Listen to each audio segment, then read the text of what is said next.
and thank you for watching Through the Mill, a Dying of Exposure, actual play D&D series, homebrew, Western Plains Desert Fantasy, ongoing campaign. My name is Steve, I am the Game Mommy, and this is my wonderful posse, all beside me here in these little framed boxes. We're going to introduce them, do a little recap of what happened last episode, which you can still catch on Twitch here. And then we're going to start playing. So let's get going here. We're going to start off with, the Bugbear. Introduce yourself. Hi, I'm Greg. I play Skataki Skato, the Bugbear Ranger. All right, and then from the Bugbear, we'll go straight across to the Gila Monster Man. I'm Krav. I'm Dragonborn Paladin, skinned as a Gila monster. With the skin of a Gila monster. Jesus. I just mean I'm wearing the skin of the monster. It would be secret. That's what this vest is. Secret future reveal. Krav's been a normal Dragonborn this whole time, and he's just been sewing Gila monster skins. You need so many Gila monsters. He doesn't even have to kill them, but he does. Like, they shed their skin, but like he kills them anyway. So it doesn't go bad. Let's Gila monster chicharron. Generally quiet. Yeah, there goes the moral center. He's a serial killer. Okay, after Krav, we're gonna go back to the left. Let's go with the Tiefling. Hi, I'm Camille, and I play Patience Pratt, a wild magic sorcerer. And now the Tabaxi.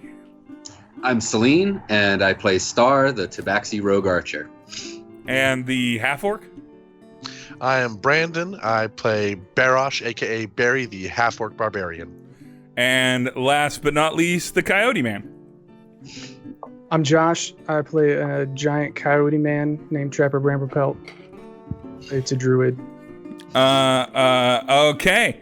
And so last time our posse had sort of wrapped up things at Goodhammer Manor, collected up a boy that ended up being a familiar to bring back to the library. That's a wearing little bit too familiar. A little bit too familiar. Not looking like he's had a great life, but he's a familiar. He's not real. It's okay.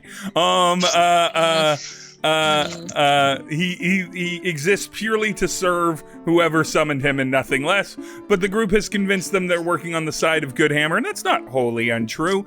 After a little bit of night discussion, and of course Krav dealing with a spectral rhinoceros, planes jumping every like 15 seconds or so, and eventually finding his way back home, finds the university, or gets back to the university after discovering that Goodhammer Manor is definitely burned down to the ground, or burning down to the ground. They sleep the night there, going back to their separate places. I believe Trapper and Star had a little bit of a sleepover. Then upon return, they discuss their findings based off the books and the plane jump, and it sort of comes to a conclusion.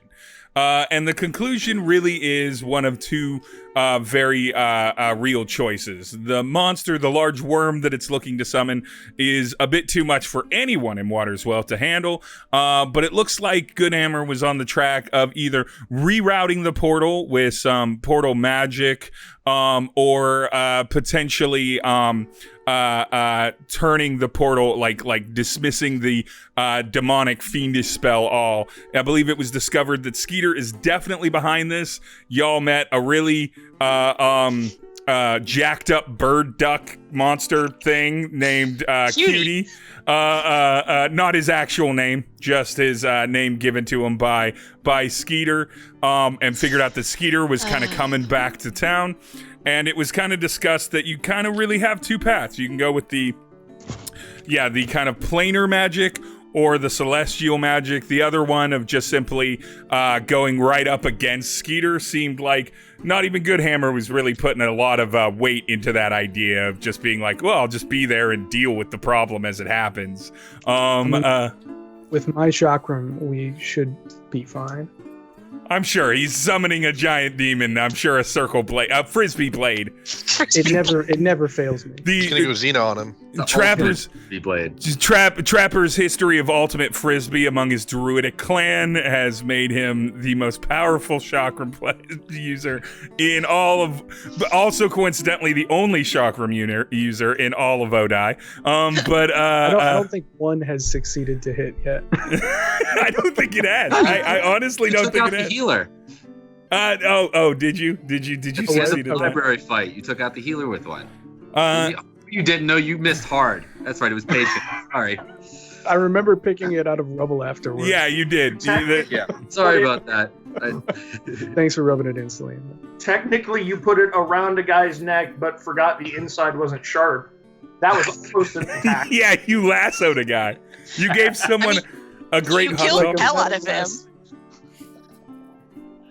You did put someone's head in a loop, and then I chopped their head off. Yeah. Yeah. The healer, So the it made a good chakram, Assist. it's like the Scottie Pippen of it just sets up the shots and then You other shimmed people off dunk his head, it. I provided the grommet.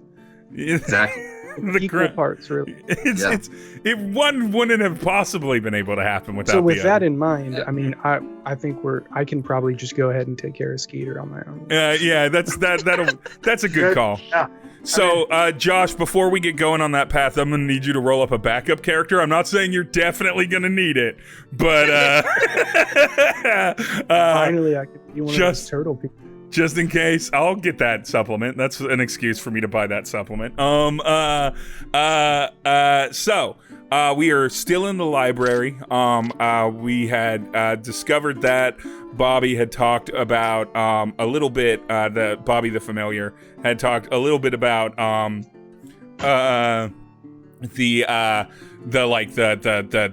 the hellish book, the more fiendish book, written in Infernal, that was sort of a study of the area of the people who had come before the people before. That was written by the people before about the people who had become before them, as is canon in this very confusingly named era of civilizations on Litet. But yeah, and so there was a bit of information about the level of magic usage and stuff like that, but it's a pretty thick book, and so going back through it over time, or with some context on what you should study, will definitely help you. But as far as he knew as a familiar, it didn't really have a lot to do with that, other than this place, you know, if you went through the rock layers of history, you would find that this was not the first time there was glittery dirt in Water's Wealth, and that Water's Wealth was in no way the capital, neither was the capital city of the area. That was in Gamel, which is to the south. Picking back up in the library, Wait. yeah. So we know that glittery dirt has happened in Water's Wealth before.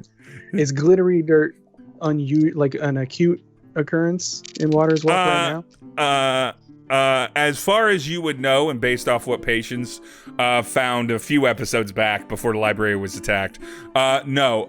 Glitter dirt can happen anywhere in the greater realms if the two moons are both full and a celestial or fiendish spell is cast like kind of across or on them, like an earthquake spell or like a wind spell, and it happens to be it happens to come from either fiendish or celestial magic, and it can happen. So in theory, glittery dirt is probably everywhere, kind of tucked in little spaces and little areas of conflict over the thousands of years of history of Litet.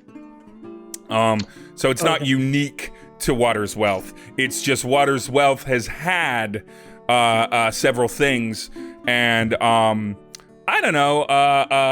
Before This isn't like indication of like recent work by Goodhammer, though. No, it wasn't. Definitely wasn't by Goodhammer, but Patience and Trapper and Skataki, roll insight on that question.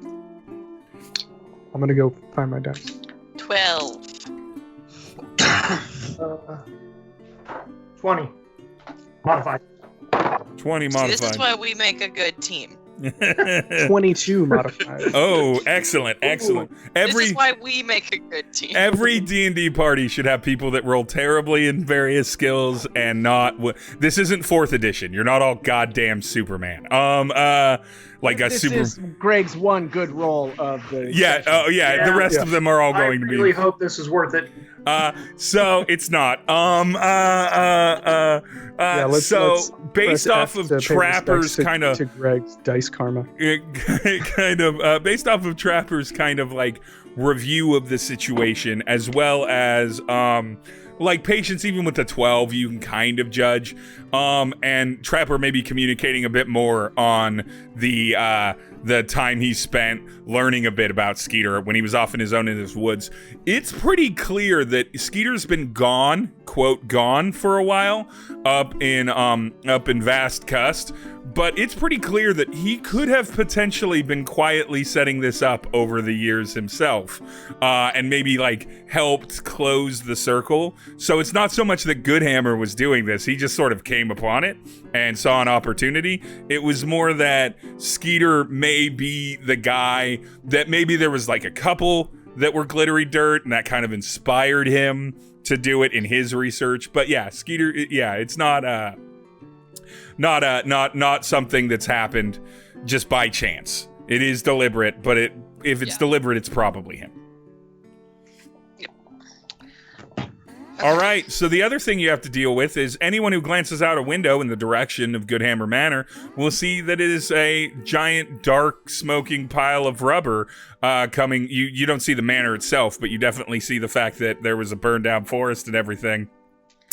There's no fire coming from there anymore. That seems to have been dealt with by the city of Waters Wealth's friendly firefighters, the only people you call when there's an emergency. And by call, I mean just shout for. To be clear, I need someone that can deal with fire, specifically. But yeah, and so you can see that, and it brings you to the thought that in public, as well as with a lot of the like smaller time crooks that you dealt with that may or may not have been in Goodhammer Manor when you burned it down, you have an association of coming into conflict. And it's not like this guy was beloved by the town, but you have an association with coming into conflict with him. So I don't know, it might be an idea to come up with a cover, get your story straight, something like that. I bring this up because someone in the group bringed it up outside for those watching the Twitch. I didn't just, as a DM, say, you should do this because I'm going to do this to you. They figured it out before, I believe it's Brandon, is Barry, figured out it's like, we need an alibi for last night, which is good. We just pulled some vigilante shit and we need to cover our asses. Can we tell everyone we were asleep? Is that anything? I was going to say that we should say we were here at the university after we went and visited the Catspies yesterday. Yeah. I can definitely ask David to cover for us. Yeah, David, we were totally here, right? David's doing some fucking morning squats, keeping it tight at all times, off in the corner. The most jacked gnome of all time. The most, but glutes for days. Glutes for days. He's like, you could describe David as a solid 25% glute. Like it's strong. He does not skip the lower half. He's got a wagon. For a second, I thought you said McGlutes, as if implying that his last name is David. His name is David McGlutes. You know what? It wasn't, but now it is. I didn't have a last name for him, so his middle name is David Glutes the gnome. David Glutes the gnome. Just saying. Well, I'm actually adding that as a note now. David McGlutes, the gnome. Done. His full title is David McGlutes, the sexy library gnome. The sexy library gnome. That is, yes. What's our familiar friend's name? Bobby. So, Bobby seems like he's going to be around now. We need to make sure he's not around for this conversation, though. Yeah, Bobby knows we were there. Yes, Bobby does not know that we lit it on fire, though. Yeah, as long as Bobby's not there to tell anyone that we... character voice. As long as Bobby's not there to tell anyone where we were last night, the fact that we are now working with Goodhammer is a completely unrelated phenomenon. As far as anyone else could be concerned, I'm thinking. Okay. So. Because I met y'all at the carnival, and you wanted to learn more. You want to increase your education at Hell the yeah. college, We and were that's talking why. about Earth history. Yes, Like you recruited ground- us. Yes, and so you were so entranced that you had to come to the school, and we spent all night up studying, and now you're all gonna join college. Perfect. Yeah, I showed you that perpetual motion machine. Yes. And yeah, we've been studying. I like this. I like this good.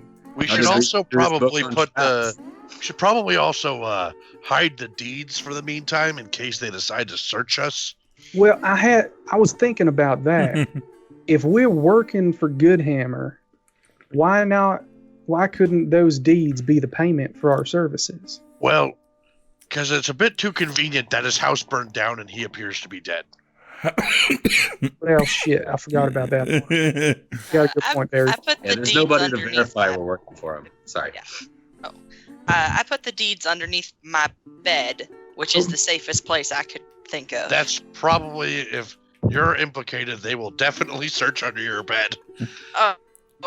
It's under the mattress. Is that anything? Let's, once again, the gnome was nowhere to be seen near this whole event, so I think we can trust him with these, don't you think?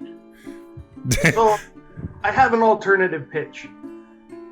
The last anybody saw of us and Goodhammer, he was offering us a job. And everybody who saw us last night is dead. So the town now has a history of using us as, we'll call it accessories in the vigilante kind.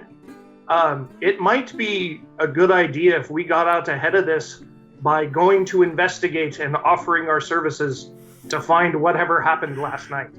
That also puts us in a position to... Kitaki, that is Sorry. fucking real. I need to take a break to enjoy the game mommy's face. You're going to use This the is murder. You're going to be like, we did help out with that circus. That your plan is to be like, well, since we've already kind of been used as side work, what if we get investigating on this as heroes, finding out who wronged Goodhammer? We don't even know if somebody has wronged Goodhammer. What we know is that we solved a major crime on behalf of the city, brought the culprits to the magistrate, and turned them in. Now that we look upon the hill and see a burning building, I think it's only natural that heroes of our caliber go to investigate. And when we investigate, among other things, lo and behold, we find these deeds. But then we will be on the trail in the employ of the town to find who has done this and murdered all of those upstanding individuals that Goodhammer employed. I think this realized puts us we way too left- close to it. I just realized we left tied up people in that building and then set it on fire. Oh, I got him out. Yeah. Oh, yeah. thank God. yeah, we put Okay. them Oh, wait. out. Well, so there are that survivors that have seen us. yeah, I hate to naysay such a brilliant scheme. There is one thing that comes to mind, and it's that the authorities may or may not be looking for me because of the tree thing. The tree thing. Yeah, I can tell you, it's a dope story, but we can talk about it a little later. Here's the thing, though. I can disguise my. I totally lost my character voice on. Trapper Bramblefield, we're back. All right, so I can disguise myself as another person, which raises the potential of we can to Bernie's this shit. I mean, if we need Goodhammer to make a few covert appearances No, I around think town, that is dead. a possibility. Not saying it's better than Skitaki's dope idea, though. We have 2 days. We have 2 days to cleanse Fuck, the dirt right. and figure out what's going on. So I don't want to get pulled into trying to solve the mystery of the murder fire that we did. Yeah, I can We just won't be have to do like a anything raccoon different guy because then. Peter can be the fall guy. So we'd be doing the Oh, same shit. quest. Ooh, I like this one. And he has a perfect motive. That's it. Yeah. because We of can even find because of he's trying him. to stop Goodhammer from Oh my preventing the God. summoning. And I know that Skeeter made those acorns. Strike. I can of even bring the genius. tree incident into it. I'm good. Yeah. I'm investigating the tree incident. Uh, Very. I think we might got it, folks. so, Brilliant. Krav, roll perception since you were the person that wasn't like automatically offering feedback on the alibi. Perception is 15. 15. Krav, based off the angle of your eyes, while eating your Bowl of meat. bowl of meat, your many bowls of meat, the gnomes keep you well meated. At I'm all hoping times. the same for me.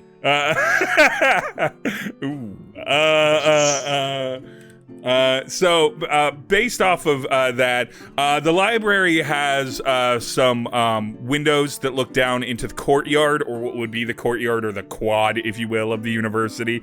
It's an open area. The buildings aren't all connected, so it's not like a fully enclosed courtyard. And you can see what looks like, what definitely looks like a lawman. Got the Stetson hat, got the matching jacket. You can see the shine of the morning sun kind of twinkle. It's pronounced llama. Llama. It's llama. No, lawman. It's not a llama. But is a lawman a llama? So the lawman is leading a llama, with two other constables. I transformed to a llama person. A llama person is a lot. I don't like visualizing that. And they are coming across the courtyard. So and you can see him kind of look up toward the kind of tall second story of the library where you all are in. It's not like he makes eye contact or anything. You can see that he's looking up and he's kind of beelining in the direction you would come in when you met up with everyone at the university. And there's two other constables kind of flanking him as he leads this llama and two constables up to the library. So who's gonna do the talking? Because we need to make sure it's just one person who gets the story straight. We don't want conflicting stories here. Well, I'm assuming that Krav is telling us this, like interrupting us while we're bantering, right? I hadn't been given the chance, but yes, I certainly can. All right, yeah. So I'm thinking I'm ready to take a beeline for David, so we can get him on board because we haven't actually spoken with him yet. All right, so I am going to say that this is a timed thing.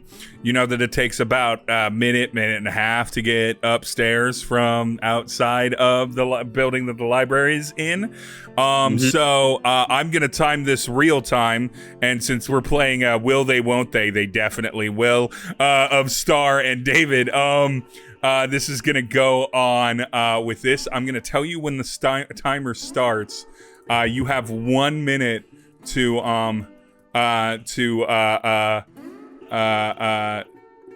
convince David here, or like give the lowdown to David, and then from that point is when the inspector is going to bust it, or like come in. Isn't this a Guy Fieri show? I can intercept them. All right, Krav. I've not started the timer. I won't say that this all kind of happens. I'm going to go and try to, I don't know, at least distract him, keep him from coming. Before we get into this, Krav, I'm going to have you roll a charisma stat. Intimidation, persuasion, deception, whatever you have higher that makes sense for you. Ooh, intimidation. And that's modified 20. Modified 20, excellently. So we will play that part right after we play this conversation. So you know Krav's going down there. On my way, as I'm dipping, I'm just going to yell back to everybody. We were here all night, and we know nothing about any sort of attack on the university. and then I'm out. I'm scooting to David after that. Okay. And just yelling it out to make sure that everybody knows what I'm about to tell David, that we all have the same story to some extent. All right, so I am going to count down, and I'm going to start it. We're going to start from you approaching David. He is currently doing squats. So, and 3, 2, 1, go. I mean, David, sweetie, gotta talk to you real quick. Yeah. What do you need? I need to ask a few favors of you. It's all right. Super important. We were here all night last night. Yeah. The whole party of us. We were all together. We did not leave the university, and we know nothing about anybody coming here. There was never an attack. We never fought in the library. Okay. If anybody asks, can you do that for me? Yeah, I can. What were you doing while you were here? We were just various activities. We were all studying. We were reading books. There were conversations happening regarding the university and such. This is all learning. Okay, so I'm going to stop the clock right there. That was with about 5 seconds on that first minute. There is a potential second try at this. We aren't going to play that minute out because of Krov's quick thinking on just getting in the way. Star, roll persuasion. Okay. With advantage because it's David. Yes. So this is pretty much bad. All right, so that would be 17. All right, I'm going to roll insight with advantage because there was a minute for him to think about it too, for him to kind of get his head in the right place. I'll get his head in the right place. So aggressive, Star. I love think it. It's already in the right place. Yeah, it's pretty much permanently in your right place. He's doing squats, right? He's doing squats, so he's doing chin-ups, if you will. So David got a solid 16, and with the 17 persuasion, it is down, and he will not get confused, or I won't throw any wild cards from him as it. We're gonna cut outside.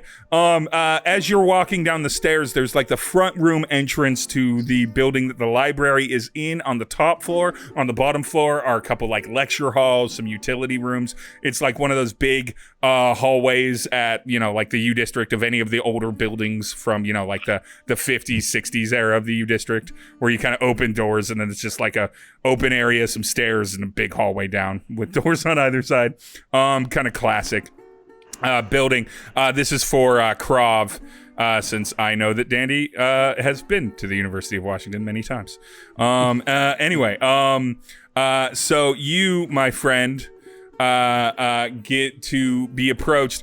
As you get down the stairs, a gentleman, again, light tan Stetson hat, duster of the same tone, kind of a black, almost a doublet, honestly, of a shirt, and then black leather pants, 5 o'clock shadow, human looking, you can't really see his ears, but human looking, kind of typical greedy Western town sheriff, chewing on a cigar, and leading a llama in, with 2 other constables steps in. That's the guy you clocked in the courtyard, and you rolled intimidate, so he's coming in and he's going up the stairs. What do you do? So as I walk down, I am like huffing and puffing and looking mean, not necessarily like directly threatening them, but making myself look as scary as possible. All right, so the llama immediately bolts out, so I don't have to roleplay it anymore.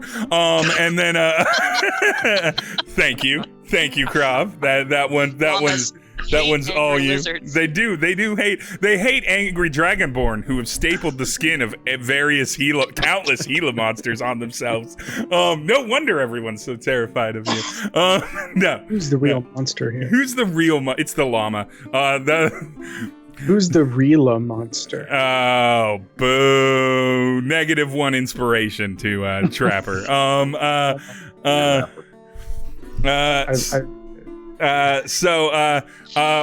roll for him.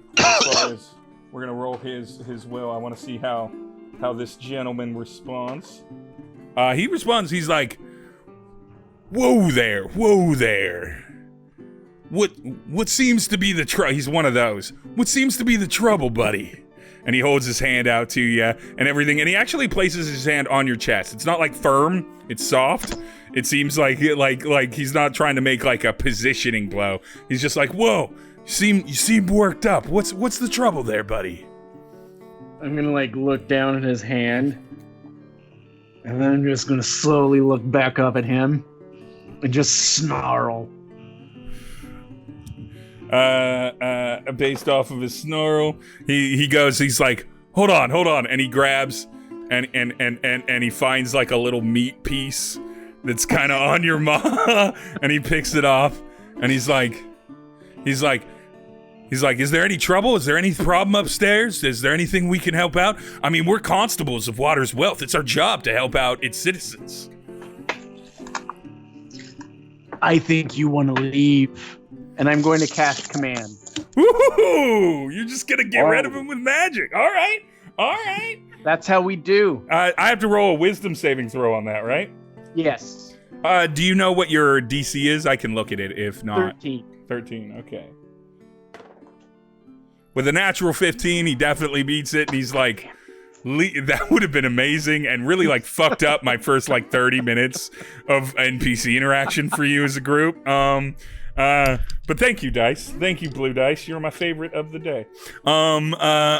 So he looks at you and he's like, "No, I'm just here. I'm investigating something. Maybe you know about it. I'm not familiar with you. I don't recognize you around here.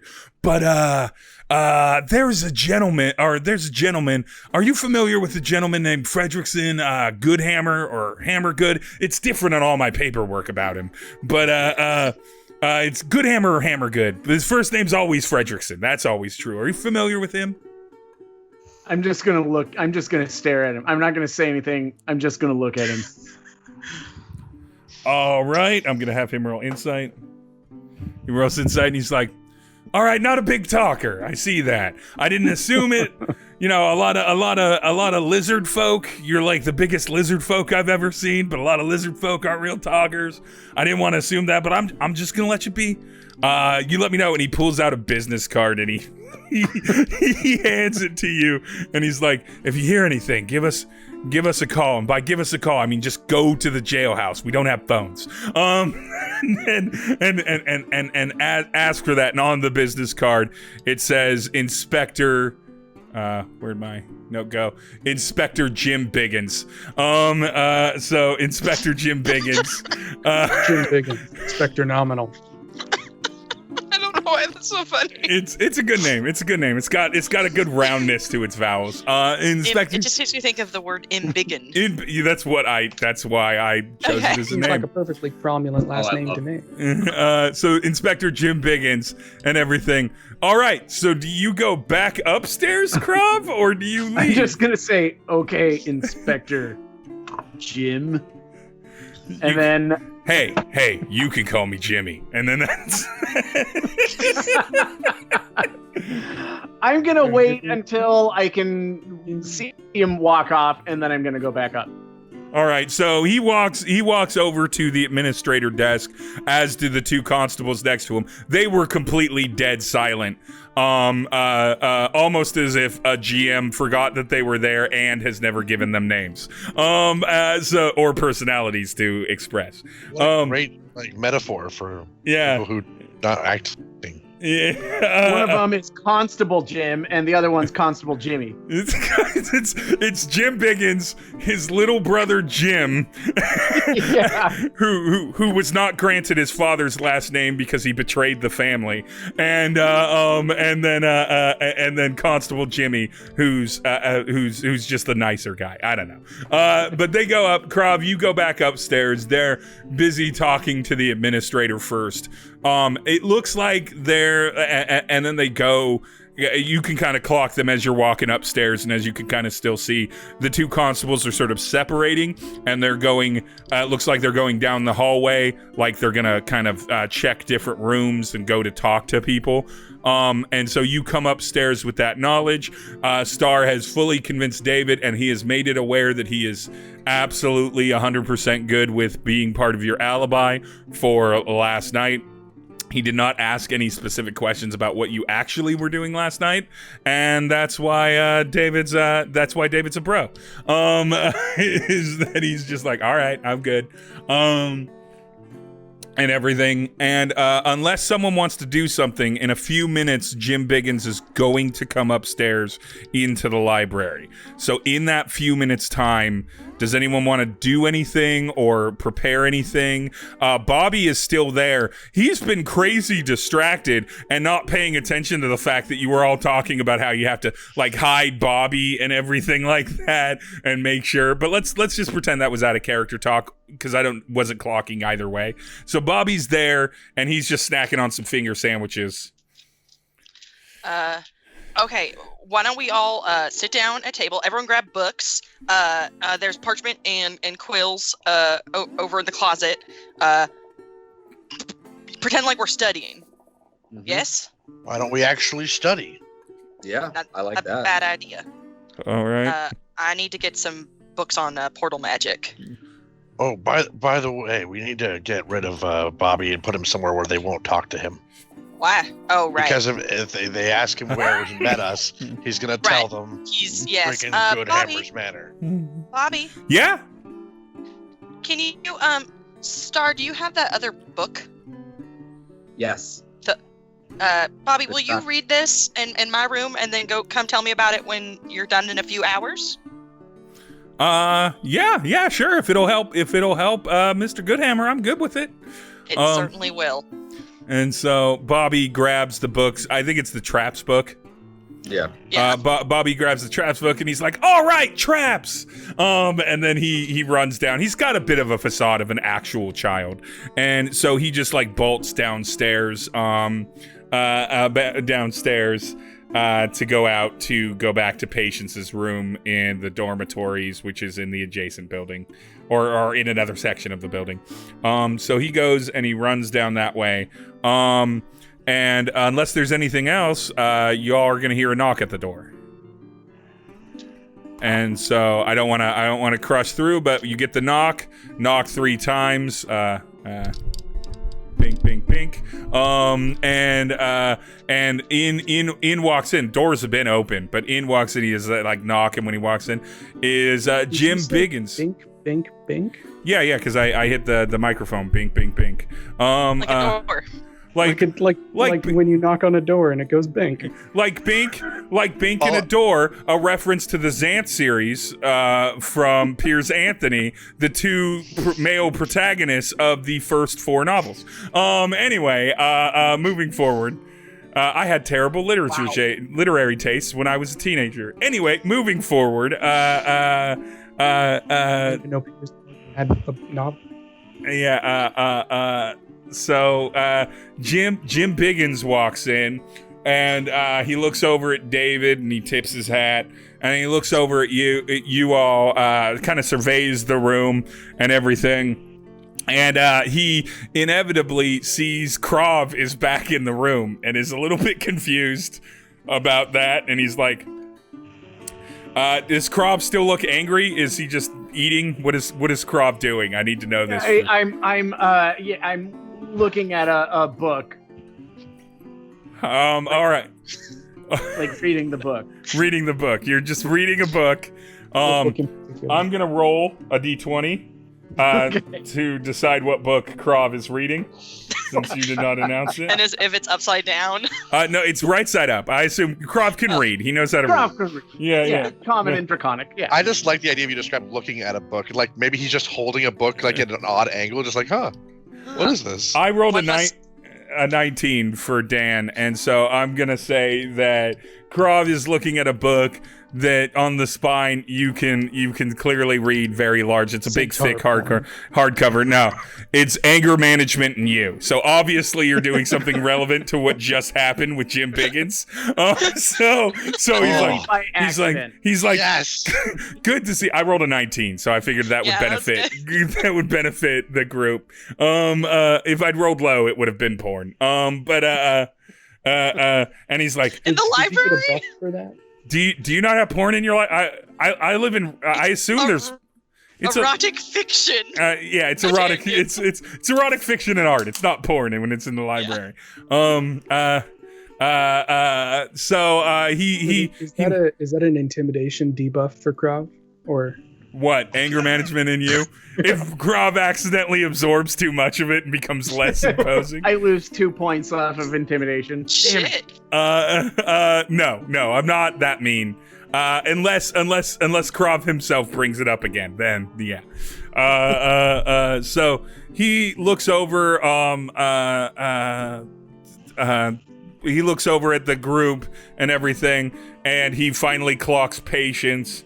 Patience, who is the person the administrator at the desk told him to look for, and he goes up to Patience, real quick, and just goes, Miss Pratt, is that your name, Miss Pratt? Oh, you can call me Patience, though. Takes off his hat and everything, and he's like, and puts it in his offhand, and then reaches out and shakes your hand, and he's like, Inspector Jim Biggins, heard a lot about you. I'm coming here with some questions. Me and my constable fellows, and they're just sort of like looking around in the books. One of them's clearly found the erotic fiction and is fully invested in that.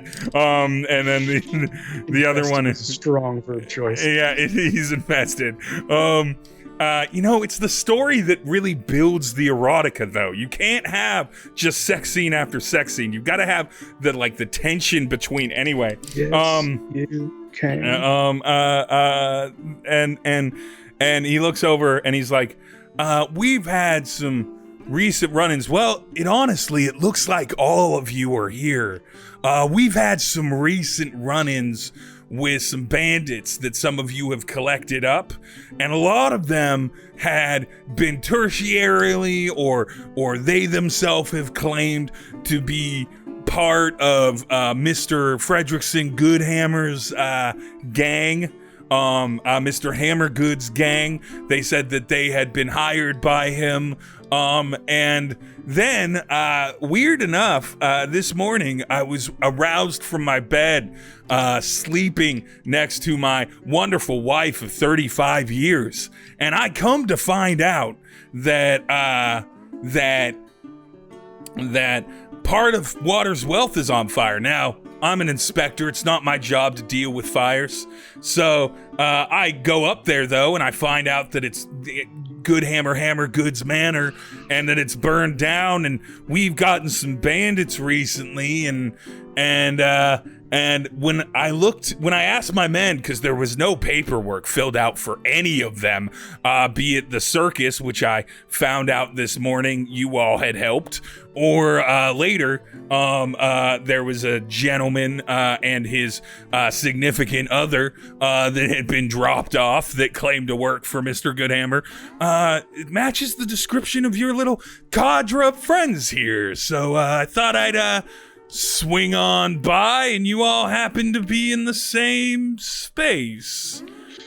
Yes, after we met at the circus, and these fine fellows took me on a little bit of an adventure trying to track down some articles for those lovely circus folks. We started talking about the importance of education, and I told them all about Water's Wealth's college, and we decided to come here and really start embracing, how they could improve themselves beyond mercenary work. All right. I'm gonna need you to roll deception on me for that. I'm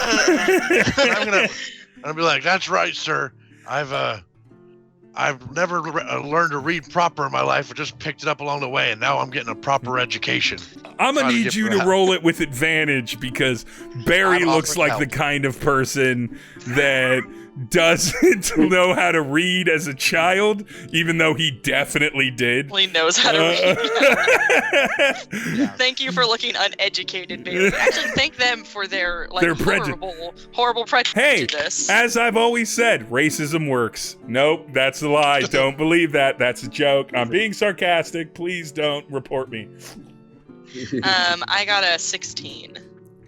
16 with advantage. All right, he's gonna roll a little bit of an insight. All right, so he did not. So he's like, he's gonna look kind of around the room, like service people do, like either both former military as well as like actually trained officers do, to look if they're in danger, and also to judge the reactions in the room. I'm gonna need Krav, you've already done it. That 19 covered you. Barry and Patience. So it's Trapper, Star, and Skataki. I need all of you to roll either performance or deception. One or the other. And the DC for this isn't that bad. I was specifically staying quiet. Yeah, the DC Are we isn't all that bad. already on site? Yeah. You're all in the library. Like Performance or what? Okay. Deception. Deception. Yeah. Performance or deception, whichever one's higher. I got an 18. 17. Shit, 7. All right. So he looks over at. Can I use my negative point of inspiration on that? No, you may not. Nice try. Oh though. no. Trapper's here. He looks over at It's like Trapper. Goofy walked in the room. He looks over at Trapper.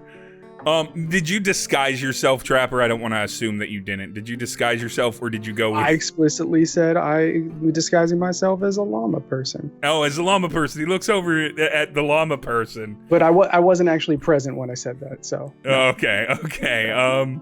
Shouldn't he be able to roll with advantage for that then? Oh, no. Are you actually a llama person or no? I Honestly, I'm trying to go with the tree incident leading to my pursuing an investigation of Skeeter. Oh, So, okay. yeah, So he I'm- looks I'm at you. He looks at you and he mascot. clocks you, and he's like, and he walks over to Trapper and he goes, "You seem to match." I hate using this phrase. A gentleman elf by the name of Lisley Clanthian, and he's kind of watching your eyes to see if you have recognition, mentioned that a large coyote man came into his shop. He had some words with that man. And is he that? Are you talking about that racist dude with the bauble shop? I don't know. I don't know about his proclivities toward race, but Dude, you should see him around Coyote Man. maybe I haven't met a lot of coyote men before, I will admit. Hey, well, pleased to meet you, man. I'm Trapper. How you doing? Nice to meet you, Jim Biggins, Inspector Jim Biggins. Anyway, you matched the description of that. He said that someone threw down an acorn and it blew you're up asking into about a the tree. right? Yep. The tree, dude, yeah. Holy shit, that was a hell of a night. I'll tell you one thing. Yeah, turns out there's this evil sorcerer, or I'm not sure if that's the correct term, but he's like a druid magician named Skeeter, who's been like around here making these weird, super powerful things, and one of them were this blue acorn, and I thought it was gonna like give me like better persuasion to let this guy let me shop in his store or something, but instead, as soon as it got wet, it turned into a giant tree, and we're just lucky we all survived that, to be honest. I mean, but I've been trying to investigate this Skeeter dude because that's some powerful shit, and there's been some weird shit going on lately. roll charisma, Trapper. You don't have to roll deception. You didn't technically tell a lie there. You didn't know what the acorn did. You did it. You opened up about that. You are curious about Skeeter. I'll give you that you danced your words enough. What was I rolling? Just a charisma check. So just add your charisma bonus. All right, that is a big old 6. He looks at you, and you can tell. Wait, hold on. What? No, I don't want a charm person. That's not He looks. long-term solution. Yeah, it's not a long-term solution. He looks at you, and he kind of squints his eyes, and he goes, "But you still, like, I know who Skeeter is. Most of us know who Skeeter is that have been around long enough. Total total worth investigating, though. I thought he was out in vast cust. But what I wanted to know was, I believe you said that you tried the acorn, you thought it would work, but then it turned into a tree and it busted up that guy's shop, right? No, yeah, dude, I thought it was an acorn. Yeah. I eat acorns. I'm a coyote. Well, I'm omnivore. Even if you didn't know what it was going to do, you're still kind of the cause. I got pranked, sir. Skeeter, the magic wild man, played a prank on me and the bauble shop racist, and we're both the victims of Skeeter's prank here. He goes, hold on. I almost got my head exploded with an oak tree. You could have brought it to some sort of cleric or wizard or something to do that. He waves the acorn. The acorn. You could have brought it if you didn't know what it did. I thought it made me a little less hungry, and maybe a magical effect. He waves his 2 constables over and everything. So here's the deal. You all can see, and I'm doing this because I have to. Can I roll deception at this point? Yeah, you can roll deception. You can roll deception at this point. That was my plan. Now that I'm lying, I can roll something else.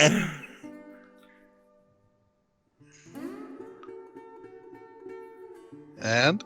+1, 10.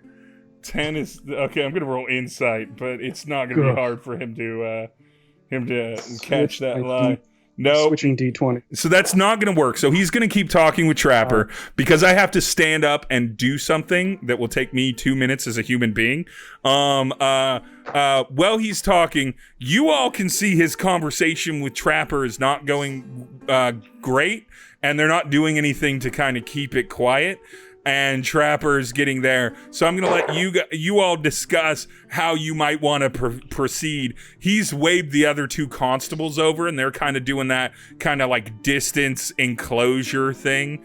Not a full kettle, right, obviously, but that distance enclosure thing where they're making sure that the path out of the library, the only door out of the library, is not open.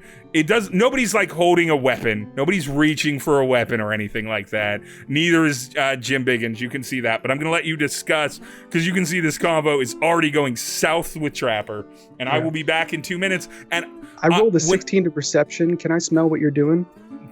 What I myself am doing as a human being? He's asking if you're pissing. Oh no, I'm changing laundry. Disgusting. It needs to be done tonight. So it smells like Mountain Meadow.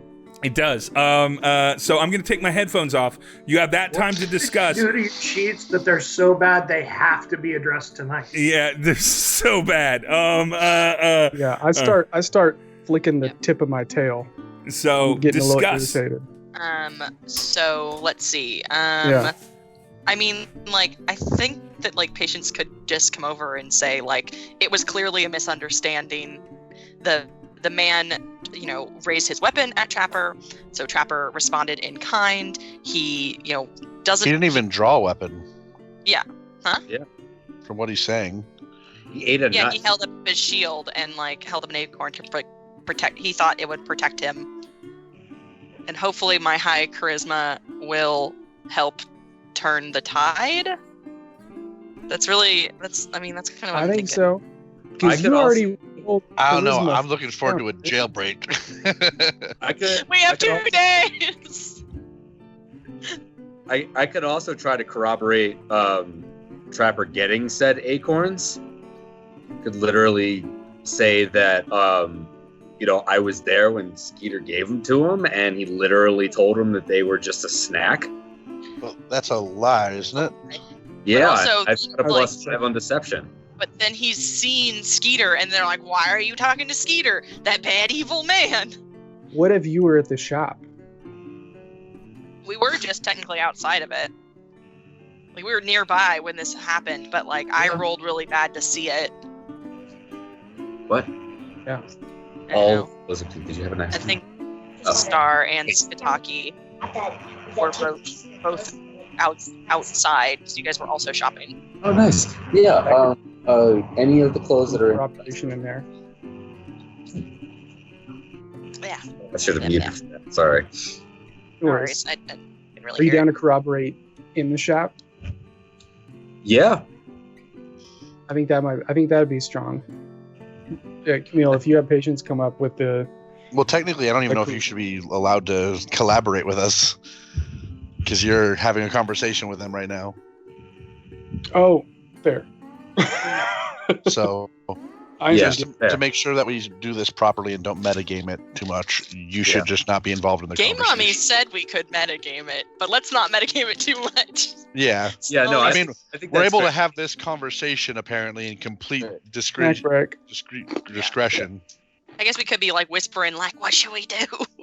I'm He's- down. I'm down he's with suffering. blurting out to the investigator that I like the idea of Patience going over and standing up for him though too, because Patience is kind of an upstanding member of his community, and the rest of us are all, not from here.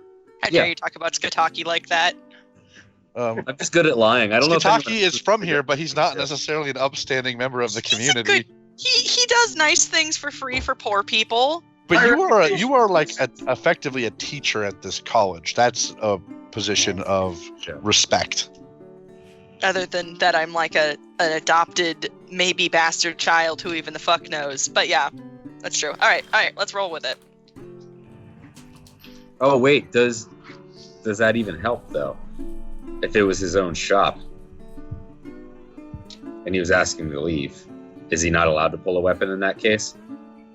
Does that even help? I think we could. Let's see how it plays out. Worst Yeah, comes to worst, we do round 2, or we break Trapper out of jail. All Or we right. break all of ourselves out of jail. All right. I like that leave off as a teaser for me. It's like, or we just break him out of jail, or we break all of ourselves out of jail. Whatever. Always have a second, third plan. Right. All right. So I he's- think Yeah, so I guess my first question is, while he's having this conversation, does anyone do anything beside him and Trapper? yeah. Yeah. So, Patience, are you going up first? Yeah.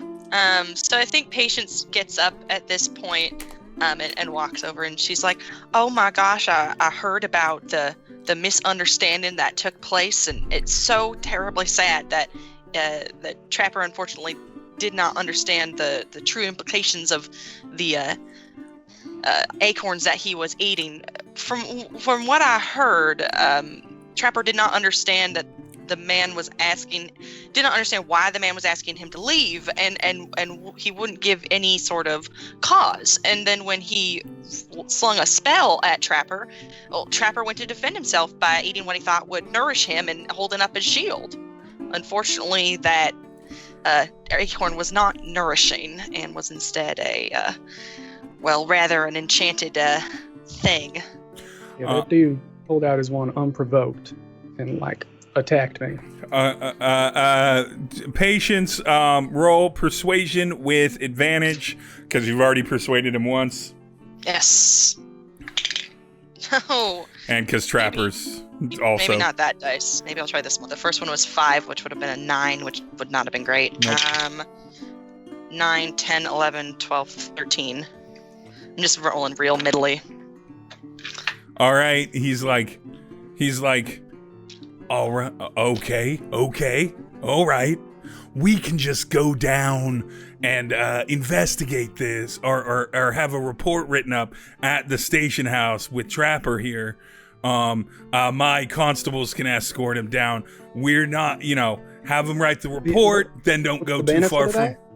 Well, because Liz Clanthian is saying a different story, and we don't not believe you, but if we don't have it written down, it's not even really law here in Waters Wealth these days. So, Why does this need to be law?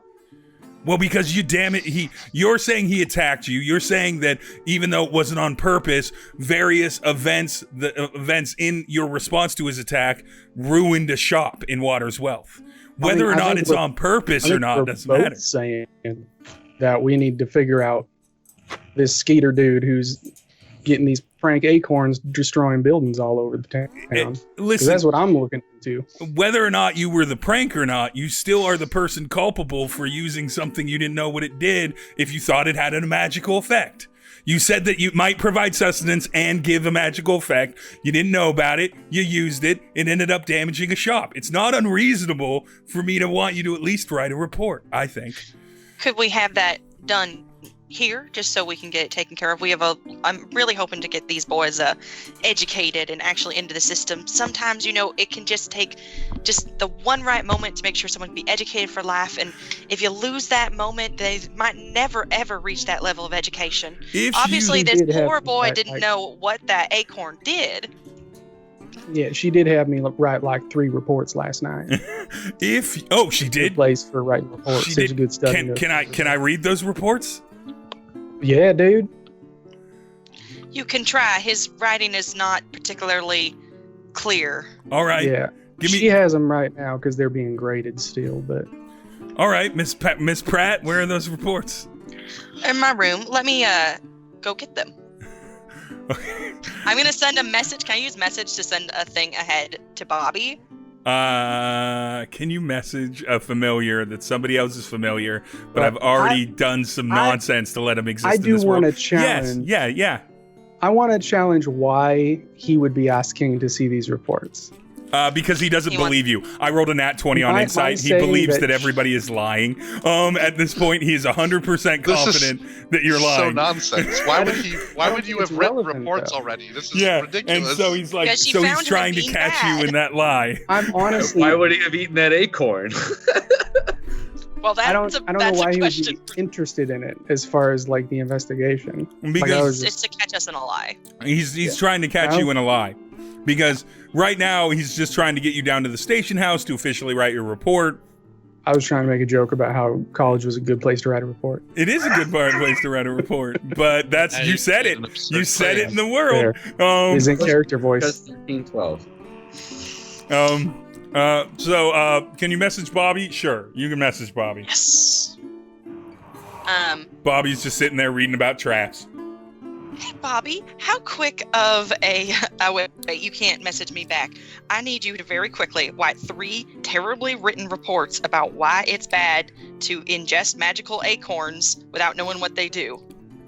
All right, I'm gonna have you roll for Bobby. Just roll a d20. This is basically a luck check to see if Bobby can magically write 3 reports in the span of like a couple minutes. It can be real bad. I rolled a 13. You rolled a 13. Okay. Yeah. Do I need to roll on the chaos table too? Because I did a message. You did do a message. Yes, please roll that chaos table. I rolled a 19. All right. I believe that puts you at a 2 or 3 on the table, but it's far away from 19, so we're fine. So Bobby, you get to the room, and Bobby is furiously writing aggressively 3 reports in what languages does Patience know? Common, Infernal, and Primordial. Okay. So you now realize that Bobby wrote it in a language you don't know. Like, it might just be chicken scratch, but it also seems like it's a language you don't know. That's fine. It's fine. Work with that. So you grab 3 reports. It's amazing. One of them even has like sites and a bibliography and everything. But you grab 3 reports and you bring them back. I assume you are a saint. Yeah. And then do you give them to Jim Biggins? Yep. As I said, they're not super readable, at least not by me. Well, listen, I didn't know you didn't speak giant when I wrote it. I'm sorry. God, I hope it's giant. Roll a luck check, Trapper. My luck check was using giant because I do speak it, and I am gambling that it is rare enough that this guy can't recognize it. That's why I'm letting you roll a luck check. All right. We are going to, because Bobby doesn't know what language you wanted him to write it in. Yeah. Are there modifiers on luck? No, it's just whatever you rolled on the die. 12. Okay, not high enough. If you'd rolled high enough, I would have been like, nah, let's just let it happen. That's not what he wrote it in. That's not what I had planned for him to write it in the moment that I wasn't directed to write it in a specific language. So what did Bobby write it in? He's like, he looks at you and he's like, all right, I'm going to be clear. You're not under arrest, but I'm really going to need you to come down to the station with me at this point. And he's just looking at Trapper. He's like, he does not honestly, at this point, actually specifically with my 2 constables. I still have some questions for the rest of you, but my 2 constables need you to go down to the station at this point and just write a statement, and then you're free to go. Just don't get too far from Water's Wealth. Like, you can go out and about, but like, maybe don't buy a train ticket or decide to wander the desert into Vast Cust at this point in time. Patience All just right. kind of. Everyone's got me kind of bummed out about the quality of my writing skills, but I guess I can go write you something else. Does anyone in the group speak Dwarven? Because that's what it was written in. It was written in Dwarven because he was summoned by a person pretending to be a dwarf. So, Yes, I do. so yeah, it's clearly written in like it's bad Dwarven, like the handwriting's bad on it, but like Sure. it's Dwarven, and everything. So Yeah, technically, Orcish is written yeah, written in yeah. So Dwarvish Barry script. Barry would also be able to read it too. Then, yeah. And everything, and so Trapper, do you go with the constables relatively peaceably, at least out of the library? Yeah. All right. So he turns and he's like, all right, your friend notwithstanding, and that whole incident with Lysicanthian, I'm being fair. We're not arresting him or anything like that. You said that you all were here last night. That happened before last night. You don't know anything about the Goodhammer Mansion fires at all? None of you? No. Nothing. I thought I smelled burning last night, but And so he looks over and I'm gonna do this. He looks over at Skataki specifically, because Skataki's been relatively quiet. And he'd already clocked Krav, and he's gonna look at Skataki and he's like, "Sir, you were here with them the rest, the whole night. You were here."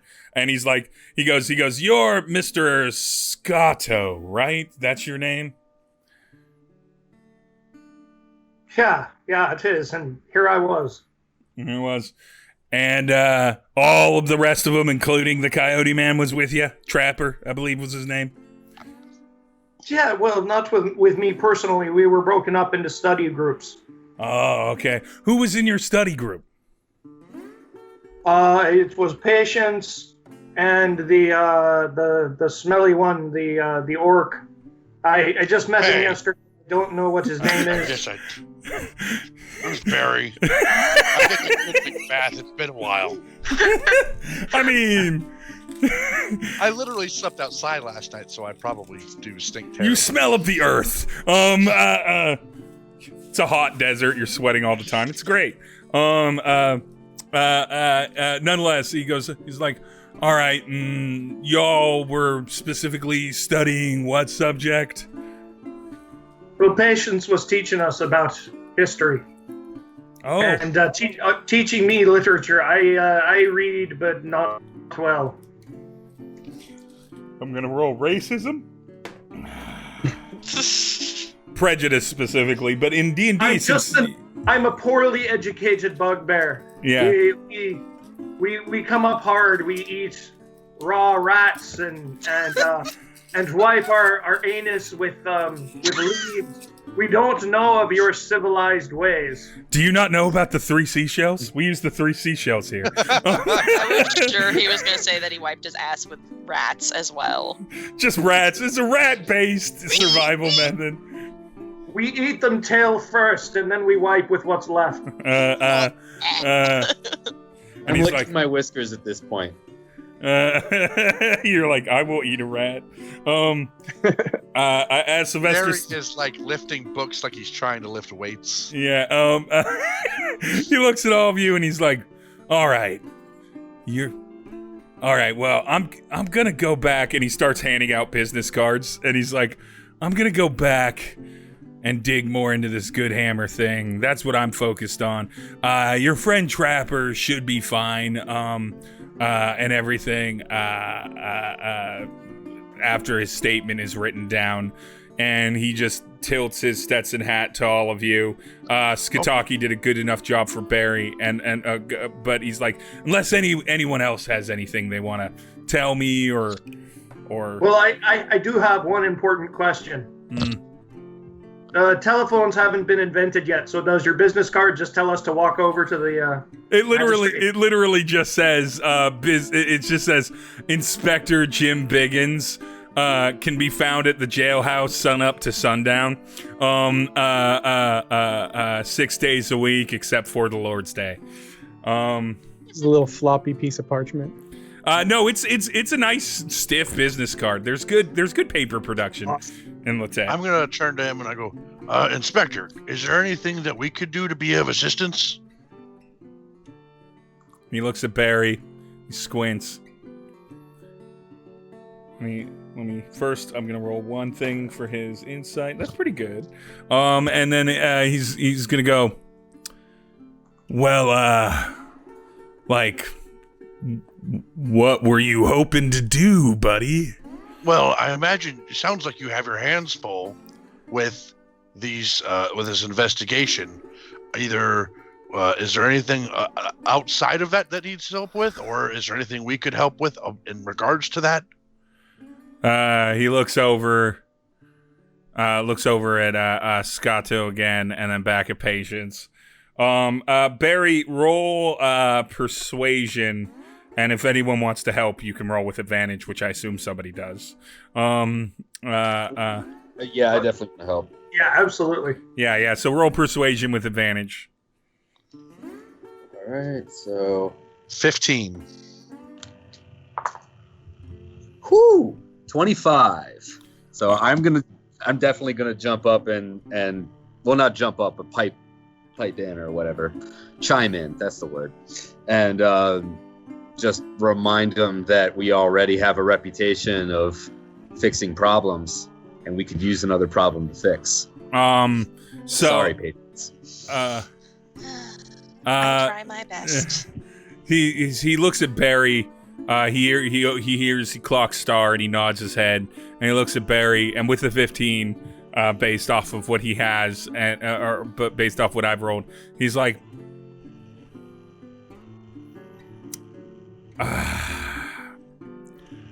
all right, I'm gonna give you this.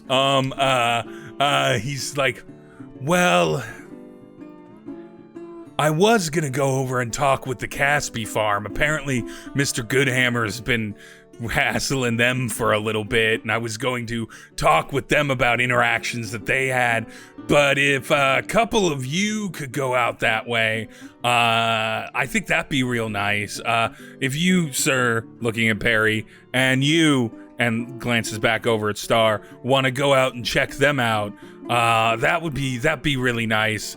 I also need to apparently the Mr. Goodhammer and some of his associates have been spending a lot of time at the cathedral, the Holy Grace Cathedral, back at the south of town, and a lot of them have been seen there, and so we need to investigate the priest. So if Patience, if you and Skataki could go down there. I don't want to send strangers to a priest. No offense, looking back at Star and Barry.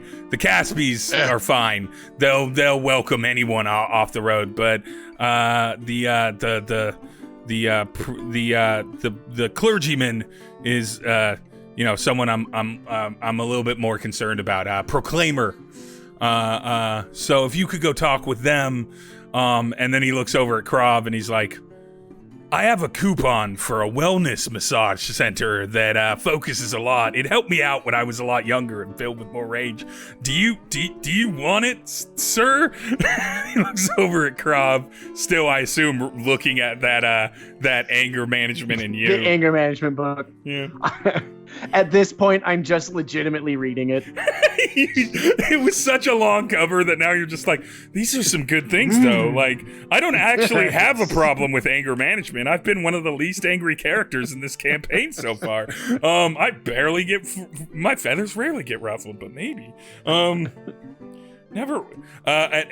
So he just kind of, like, hands you a coupon to a wellness spa and inner thoughtfulness retreat that exists apparently in Odai. I'll fold it and add it as a bookmark to the anger management book. Hell yeah! And then and he's like, and he goes, maybe you should go with Barry with those two referencing over to Barry and Star, over to the Caspies, and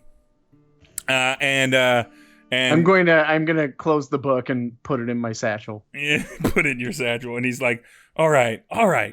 You know what? This has been productive. This has been good. Thank you very much. Kind of concerned about you covering for, I'm kind of concerned about your coyote man and you kind of half covering for him. It's a little fishy, but like, I'm gonna let it go because, water's wealth, folk. Like, you're gonna protect people. That's our nature, and everything. We're also concerned about the coyote man. So. Yeah. The coyote man is super concerning as just a dude. Yeah. To be fair, yeah. And of course, I can't promise that we have a lot of extra money lying around the college, but should he need to pay damages or work it off, I'd be glad to assist.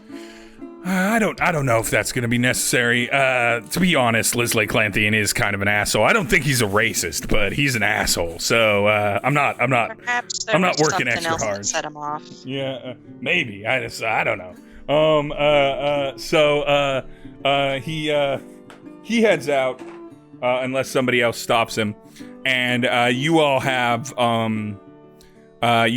tasks that he's tasked you with, because that's not how I expected you to get there, but we got there anyway. So that'll do it. That'll get her. So we have Trapper going down to the station house with 2 constables. We have Krob, Star, and Barry tasked to go speak with the Caspies again, and we have Patience and Skataki tasked to go speak with the Proclaimer Grace Molly Hope in the Grace Hope Cathedral. I'm just sitting here, I'm like, so we got tasked to go visit the Caspies? Well, we made out like bandits on this one, didn't we? Yeah. Yeah, I'm sadly disappointed. But you'll be better off that's still an opportunity to figure out what's going on. If we didn't know that Goodhammer had been visiting the church. Yeah. I hate churches. I had literally written down in my notes Caspi Farm as something that they were going to investigate and roll on after talking with you. That was where they were going to go. And so I figured since you offered to help, I'd just throw the players some rewards for trying and yes, rolling high enough to kind of keep it under. So we are going to first, because it should be the fastest, because there's only one of you, jump to Trapper. Trapper, I assume you exit the building with the 2 constables and everything like that. They are kind of just casually walking. They're not like restraining you or anything weird, since you're not under arrest and everything. They're 2 kind of nondescript dudes. Neither of them are the gentlemen that you met, that you kind of let back go from your little adventure in the woods and everything. Do you do anything on the way back? Do you try to like duck out or anything like that? I'm keeping an eye out for any way I can get into the good graces of these folks. So I'm trying to keep an eye out. I have a few things in mind. I have a spell readied in case anyone trips or stumbles or might. Okay, so what I'm going to have you do first is roll perception. That's your first one. All right. God, all of these D20s are terrible right now. All right. What did I roll? That's a 16. What am I rolling for? Perception. Thank you. 20. excellent. You notice that one of them looks hella parched, like he's breathing a little bit dry. He's doing a couple dry coughs and everything like that, and he's patted himself down, and he hasn't seemed to pull anything out of his like duster jacket or anything. And then I want you to roll a d20 that's just a straight luck check, and this is luck on if anyone happens to trip or stumble. Okay. 13. 13. All right. So, and you notice, all right. So first, dry parch perception. Do you do anything about it? That is an opportunity for you. Oh, absolutely. I was saying, can I offer anyone a drink? I got a lot of tinctures and stuff. The guy goes, yeah, I could go for a drink, buddy. I could go for a drink. You into sarsaparilla? You know I'm into sarsaparilla. Who isn't into sarsaparilla in this world that Stephen Kelsey built? Praise be to Stephen Kelsey, the creator. Anyway. Praise be to Stephen Kelsey. Praise be to Stephen Kelsey. Yeah, so check this out. I got some cotton candy in my little satchel here from the carnival. Good way to keep sugar that's not going to like fall out of a pouch and get grainy in your bed. But tuck it in at the end because all the sugar gets eaten. Fermented extra sweet. Here you go, man. Enjoy. And he drinks it, and he's like, and you can see his demeanor just immediate relaxes. The other gentleman, as you're having this like little conversation with him, does in fact trip. I'm just curious what you're gonna do here. So he seems to stumble on something. He's like looking over. I reach out and I touch my hand onto him, and I cast. Cat's Grace. So I'm casting Enhance Ability, and I give this person Cat's Grace. The target has advantage on dexterity checks. It also doesn't take damage from a falling 20 feet or less if it isn't incapacitated. Ooh. I say, watch yourself, friend. All right. I rolled a nat 20 with advantage, so he just cartwheels and then just immediately stands back up. He falls into a cartwheel, tumbles into it, and he's like, my old gymnastics days really came back out there. Yeah, no, I'm good, buddy. And it's like, hell yeah. Hey, that shit'll last an hour, so enjoy it. Hey.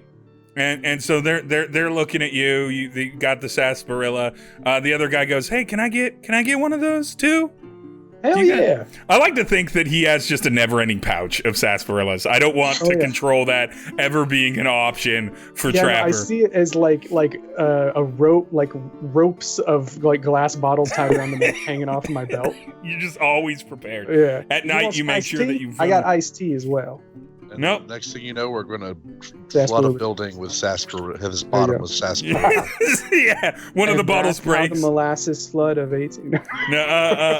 So he drinks it and everything, and they're like, I cracked one too. I'm drinking it with him. Okay, we were there. We heard. We're not like big fans of Liz Laclanthian, and the boss just said to get your report. So, how about this? Rather than walk all the way back to the jailhouse with you, and then you're just gonna have to go back around to the university and everything. How about you just kind of relay to us what happened? We'll we'll just write up the report for you. It's good enough. There's me and my buddy here. We act as witnesses for each other. If you're good with it, we're good with it. Yeah, I got a little bummed because of the whole, he was just real mean to me. Yeah, it hurt my feelings. So I can do it with less commentary. I walked in there trying to see what was available, just trying to shop. Dude took one look at me and he was like, "You can get right the hell out. We don't serve your kind here, monster." And I was like, "Jesus!" I was like, "Look, I'm just trying to shop." He's like, raised his wand at me and said, "You can get out right now." So I raised my shield and said, "I just want to look on the shelves." And then as I saw how he was about to cast, I popped the acorn, hoping that might protect me a little extra. Do something. Whatever he was going to attack me with. Totally understandable. He conveniently left out the fact that he had cast to attack you. So that I bet he would. That'll be something for a judge to take a look over. But you know what? You seem like a nice guy, and he's an asshole. So You never know. I travel a lot. You never know what these weird. Some of these townships have these stand your ground statues. I don't even know what the fuck's up with those. We absolutely do have that here. The entirety of Odai has stand your ground, but it's not based on a specific socioeconomic class. So if someone just like busts into your tent, you can just kill him. But he's a business. He's not supposed to do that during business hours. He's business. People are supposed to come in. They're not. If you had broken into his business later at night, then yeah, he'd have a legal right to kill you. Just as if he'd broken into your tent late at night, you'd have legal right to kill him. That's just how law works in Odai, and everyone seems fine with it for some reason. Anyway, it's unclear. It's unclear why we exist. It's a pretty lawless place. But they take a sip and they're like, "All right, that's good enough." And they just like about halfway to the jailhouse, they're just like, "If you want to head back, that's cool." And they just I appreciate it, Bill. They just are slow walking. And so as you head back, you're going to run into Patience and Skataki, but we're actually going to jump over to back to the library, or do you all just want to like separate and go on your investigations? Was there anything the other 5 of you wanted to wrap up in the library before you split as a group? Not me. Nope. Oh, let's go get the Casby. The Casbys own their property. None of their property is partially owned by Goodhammer, right?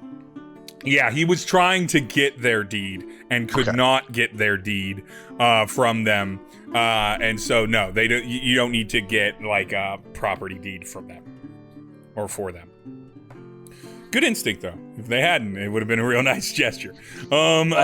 I don't think we should bring any deeds. I don't think that we should do anything with any of the deeds until after we deal with Skeeter, especially if we want to. Okay. I was just thinking about this one thing would be a really good way to get someone in our good graces. In our good graces. Yeah, they seem to be when you last left them. Is there anything else before y'all head out? I don't think so. Okay, so Krav, Barry, and Star, action squad that you are, because I believe it was you 3 as well that were the ones that found the people trying to light the former elementary school turned into a barn on fire. Yes, that's right. So you 3 head on down or head on back east all the way across town to that. I am going to have, let's go with Star, roll perception, Krav, roll a d20, that's just a lug track, and Barry, roll survival. Okay, technically, I also have proficiency in perception, but they're both the same. No, I'm specifically giving each of you these things. Oh man, I got a 5. Okay. I got a 16. I rolled a 15. 15. Okay. So Star, you notice that people are kind of there's possibly people watching you. You don't know where they're coming from with a 16 in perception. But you have the hairs on the back of your neck kind of go up. And then Kitty sense is tingling. Yeah, Kitty sense tingling. Like the tail shaking a little bit. You start just chattering for no reason. Cat stuff. Just yeah, that weird cat chatter. Yeah, that weird cat chatter. Dandy, Krav, with your luck check, nothing bad happened there. Had you rolled lower than that, something kind of bad would have happened. Literally one roll lower than that, something kind of bad would have happened. And much lower than that, something real bad would have happened. And unfortunately, Barry doesn't really notice anything significant with a 5 on survival. But otherwise, you make it unmolested unless you want to have the group pursue being watched. I'm going to let them know very subtly that we're being followed. Now that you've been known very subtly, roll stealth to let them know subtly. Okay. I want to see if who's watching you notices that. All right. No, I don't think so. I got a 24. Come on, I rolled a natural 6. It would have totally been so close. So now, Krav and Barry, you're both aware. Barry, roll survival again. Roll it with advantage. Can I roll to see if I can see anybody following us? You Dirty can, 20. You can roll perception to see if you can see, also with advantage.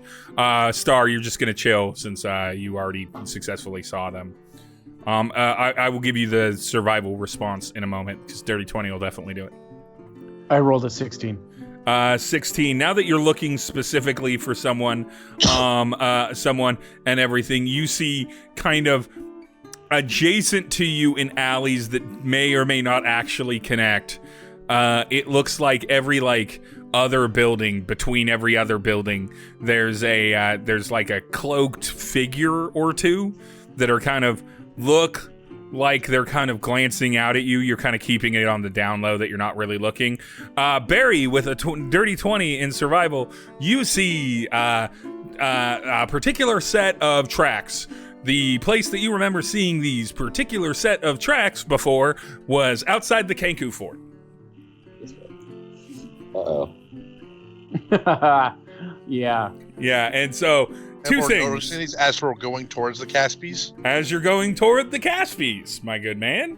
Oh. Do I recognize them as Kenku tracks? Yes, or you absolutely know that they're Kenku tracks. With the dirty 20, you would know A, that they're Kenku tracks, B, that you saw those same Kenku type tracks out by the Kenku camp fort, the little temporary campsite fortress that they had built outside of town, and C, you would remember they're not supposed to be in the fucking town during the day. And then, do I know of course, how many there are? Krav, you can judge that there's only a few. It's not like it's a whole big squad of them. But it's more than it's going to be more than 2, less than 10, somewhere in that neighborhood. So it's like maybe like 4 to 6 of them, probably. There's Kenku. I'm gonna. I'll Kenku say are in that town. We see there's the less than tracks. 10 of them. Well, you weren't the one who rolled it, but okay. Yeah. Yeah. Either way. We got Kenku up ahead. The tracks are all over the place. We're supposed to be in town during the day. They're not supposed to be in the town, period. We gotta keep our wits about us. They might be disguised. Krav, you know that they're kind of off to the alleyways. It's specifically to the north of where you're walking, kind of along the main street. Do you What direction are we walking? You're walking east toward Caspi Farm. Okay. Yeah, I'm gonna relay that information. They're in the alleyways. Yeah, basically based off Krav noting where they are. Do you all want to pursue them, or do you want to continue to the Caspi Farm? Sorry. Do we want to pursue them, lose them, or go and continue the? Do we want to pursue them, or do we want to try and lose them because they're tailing us?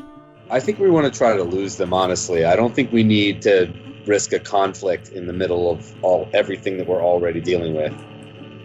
Yeah, I'm going to unholster my weapon though. Okay. Yeah. So if it becomes a lose them discussion, this is pretty simple. How would you all go about losing them trailing you? I would say we they're walking through us through different buildings. Yeah. On another side of a building. So when we start going towards the next building, we're gonna, instead of stop and keep going through that one, we'll maybe double back and then try and go around. Yeah, and so for Water's Wealth, and hey, since I'm presenting to you, you all can see it when I switch to this map on the stream. So you're kind of going along this main thoroughfare here, the main road that ends at the clock tower and then the Caspi Farm farther to the east. And so you're saying it's you see that they're kind of spot checking you building to building on the north hand side. So as you get to something, you sort of double back. And then maybe we'll start walking with a crowd. Yeah. People. And then when we hit that next building, we'll do it. So maybe they'll try and follow that crowd. Okay. Then I want the group to roll a group stealth check. So this would just be all of you rolling your stealth, and then based off the average. Dude. Yeah. 23. Relying on Star to pull up this average here quite a bit. I rolled an 8. Okay, I rolled that's a 31. 4. I rolled a 4. That's 35. That is not going to do it. I'm going to pick one of you, whichever one wants to, roll a perception check to see if you've lost them. I'll do it. What's your perception? +4. I got a +5. Okay, go for it then. All right. 15. They roll as good as I thought I would. You are confident that you have lost them. You do not see any more tracks anymore. Nobody sees them following you along the alleyways or anything like that. They are no longer apparent or visible to you. And there's no like real trace of them. So it does look like you've managed to ditch them out for now. Or at least they're no longer following you. Right. And so do y'all progress to the Caspi farm? Yeah. Yeah. So you get to the Caspi farm, and at the Caspi farm, you see that they have misunderstood what you all were talking about in the complicated plan with the Caspies to try and convince Goodhammer. And so you see the husband and wife there busting up stuff in their front yard. Oh my god. That they thought as they see you coming, and they're all like, oh, we got it. And they're like, oh no, they've come to mess us up a bit more. Oh, I'm so afraid. No. Oh my god, thank god the fucking police officer didn't go there. The constable didn't go there. We'd be so fucked. We run up because no one else is around. This is on their property, right? Yeah, this is on their property. Nobody's in there. We're like waving at them to stop. No. Oh, you're right. We shouldn't have resisted. And they just lay down on the ground. And they're like, please do. Like, oh, get up. We're not doing that anymore. Sorry. Oh. So they get up. And it's like I can't remember what Mr. Caspi's name was, so I'm just gonna call him Mr. Caspi. And he goes, oh, so looks like, and he glances at like the last wisps of dark smoke lifting off Goodhammer Manor up north, almost like a little northwest of where they are. But and it's like, looks like all of our problems have been solved by chance luck. Doesn't look like we're gonna have any problems with Mr. Goodhammer anymore. Yeah, we didn't even get a chance to talk to him. Roll deception. You lied. You lied.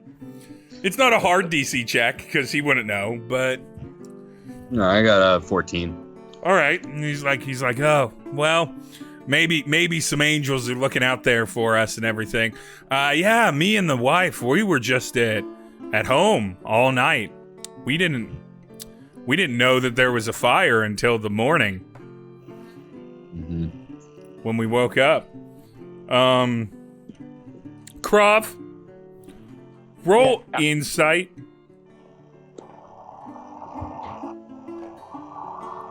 I did not make it.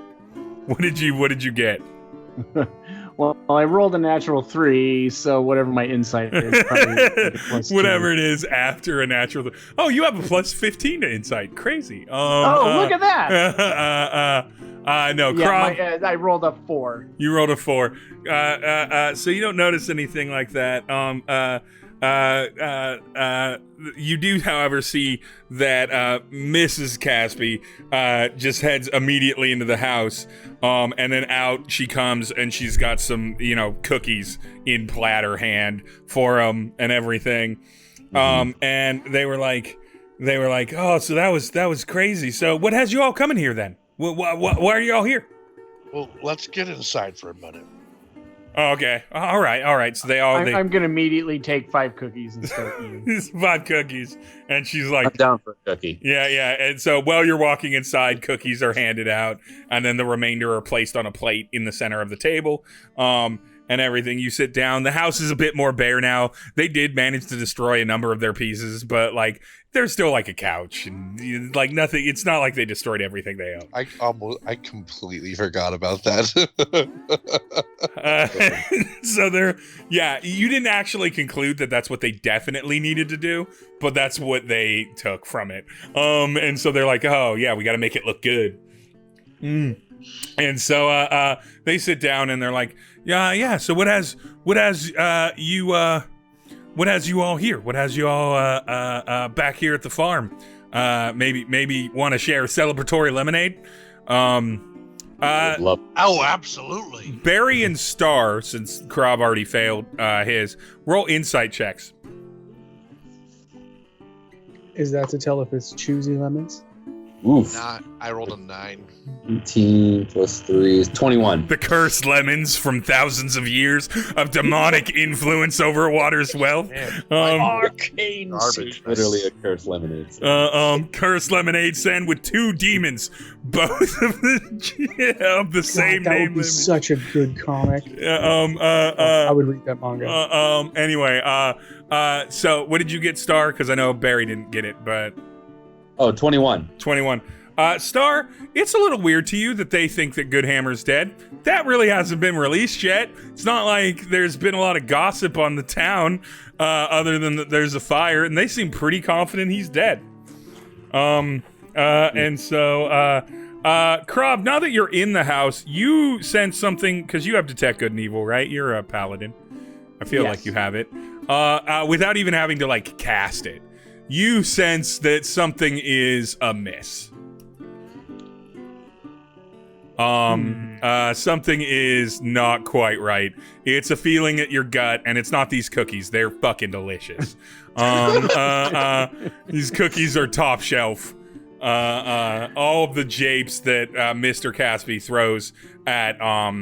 throws at his wife about not being able to cook are clearly ridiculous. damn. Do I? Is it just a general sense, or do I get that sense coming from the Catspies? It's not from the Caspies, but you feel like whatever it is close. It's not so much that you're sensing that they're evil, but there's something evil, and it's in the house. Okay. And I'm going to kind of get up and shift around and start looking for it. the moment you kind of walk away from the table and everything, The table's a mimic. Oh no! the table's a mimic and it eats you. Roll a new character. It's a level 25 mimic. Challenge rating 25 mimic. It's got Tarrasque stats. It's Dark Souls. You're in Dark Souls. You should have never gone here. No. Moment you get up, Mrs. Caspi is like, oh, do you need anything? What can I get for you?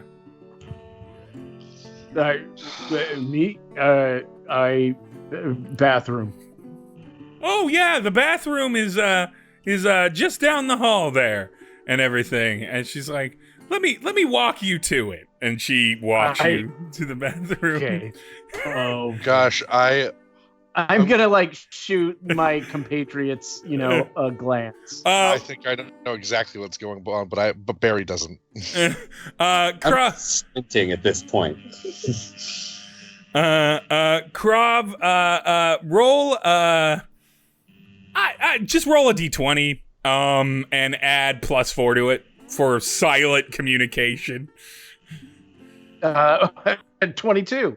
All right. You all definitely are getting to the point where it's like, okay, Krav is concerned in a deep way about We know this. what that looks like. Yeah, and you've seen Krav like know that there's something amiss before. So you now, both Star and Barry are aware that something's up. As Krav, do you kind of just slowly make your way to the bathroom because that's what you said you have to do? Yeah, and I'm looking around everywhere. I'm expecting an ambush. Investigation or perception with advantage, whatever your higher stat is. What, Brandon?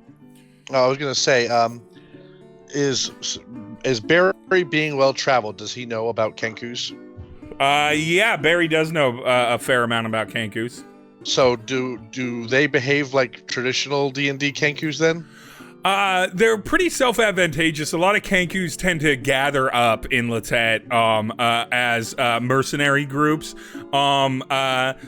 They don't behave exactly like Kenkus do in D&D. So, they're not so they're not so monolithic as that as a community. But do I know that they are really good imitators? Yes, you do know that Kenkus are quite good at imitating people.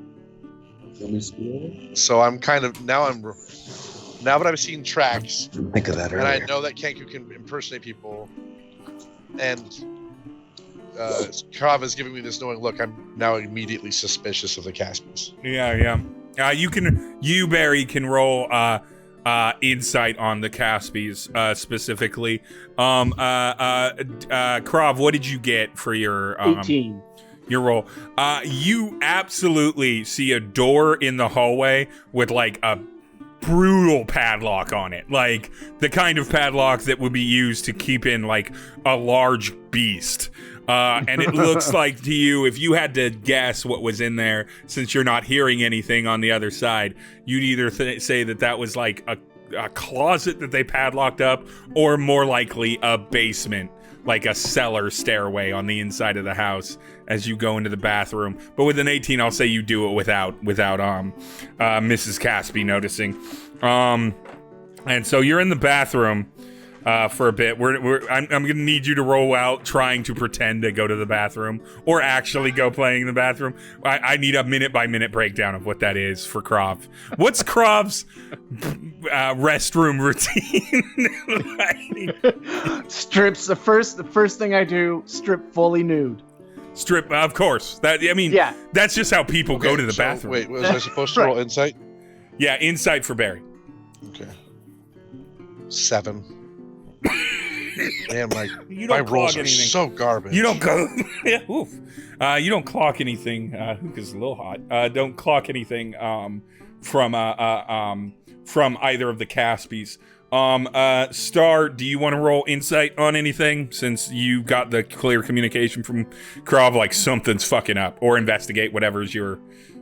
I mean, I'm already not sure what kind of information they have, if they're so sure about. Yeah, you're already secondary. So I'm already dialed in. Yeah, you're already dialed in. And so Mr. Caspi sits there and is like so.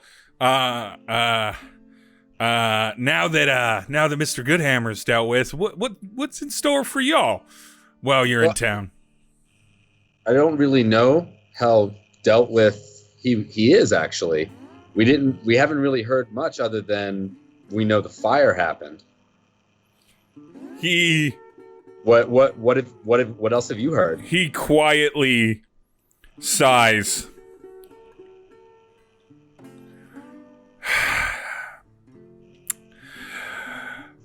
Ma, I done flubbed it, and she locks, or she does a quiet gesture on the bathroom door, and Krav hears a full lock mechanism lock into place on the bathroom door from the outside. And then they walk in, and it's like, and she looks at her husband and just goes, God damn it, I told you, the story was we were happy there was fire, and well, do we deal with them here, I guess? And then they're immediately talking to each other as if you're not there about what to do with all got of you. my crossbow out already. Yeah, they're discussing immediately. They're like, they seem like good people, but like we can't have everyone knowing what we're doing, and everything. And so as they are talking there, Barry, as you suspected as a player, Brandon, but Barry could not suspect based off rolls as a character, 2 Kanku just appear in front of you where the Caspies were. Nice. Back corner of the room by now. Yeah, and that's where we're gonna pause it for this group. With the Caspies being Kenkus. And we're going to go over to group number 2, Patience and Skitaki. Before you head out of the library and inevitably run into Trapper, is there anything you want to do before you go to the cathedral, the Grace Hope Cathedral? I just want to let Bobby know that we're leaving and that we will be back. Do you want me to come with?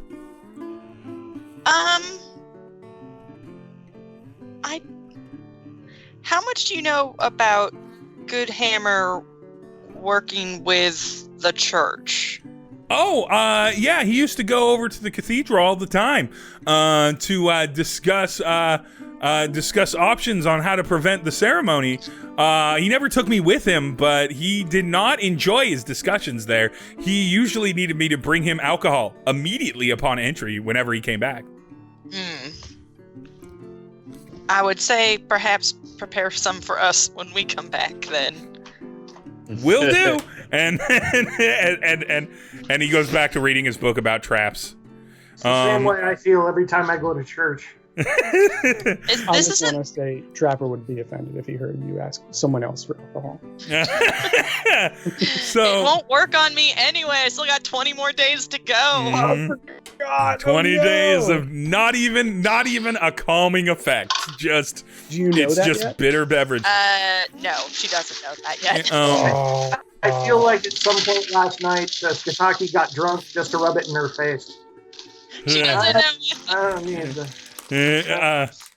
She will know it soon. Is this the church where I was left? Like, have I interacted with this church before? Just out of curiosity. Let's roll history for you. I don't think there's history religion anymore. No, I think there's religion. Well, it'd be a 22. But religion also still exists, and that's a +3, and then that'd just be a 20. That's still good enough. Both of those are pretty much in the same wheelhouse. So no, you do not act a lot with this church. You were left at the orphanage, the specific orphanage. The church has nothing to do with that. Not this church, at least. Proclaimer. So, but I will say this is what Skitaki and Patience, based off of Patience's role, would know about the Church of Grace Hope. So, Grace Hope is not a specific name like a Catholic church would have for a parish. Grace Hope is a general name for the religion of grace and hope. The Cathedral of Grace and Hope, as there's only ever one in any given population gathering, is where all of the faithful go, usually multiple days a week, sometimes if they're not very good, people, only once a week, and sometimes if they're sinners, never. It is it is a polytheistic faith, where it recognizes that there are multiple gods, but that some of those gods are wrong, and the followers of those gods are wrong and should be converted to the right gods. And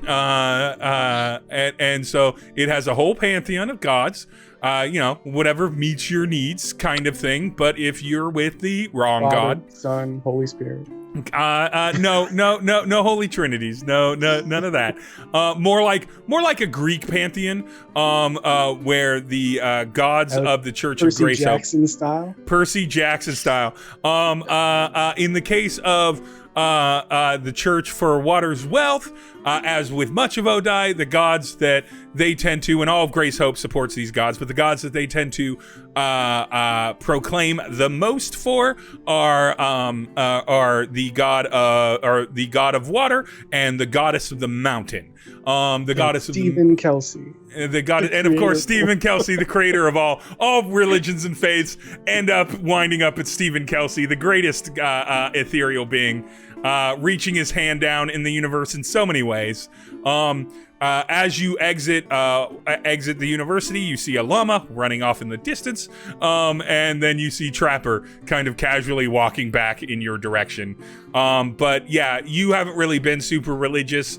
that religion doesn't promote self-thinking, which for multiple reasons, for both Patience and Skataki, not really optimal religious things. They definitely believe that their clergy are full shepherds guiding a flock of sheep in the most like actual way of they are subordinate to the proclaimer of the given church. The church somewhat glorifies and edifies their proclaimers, their clergy to be better than. And yeah, it's the proclaimers, and they have to, of course, walk 500 miles to get to the place where they preach. That is part of their ministry process. Well, I would walk 500 more past the church, just continuing down the road. Yeah. All right. Well, let's.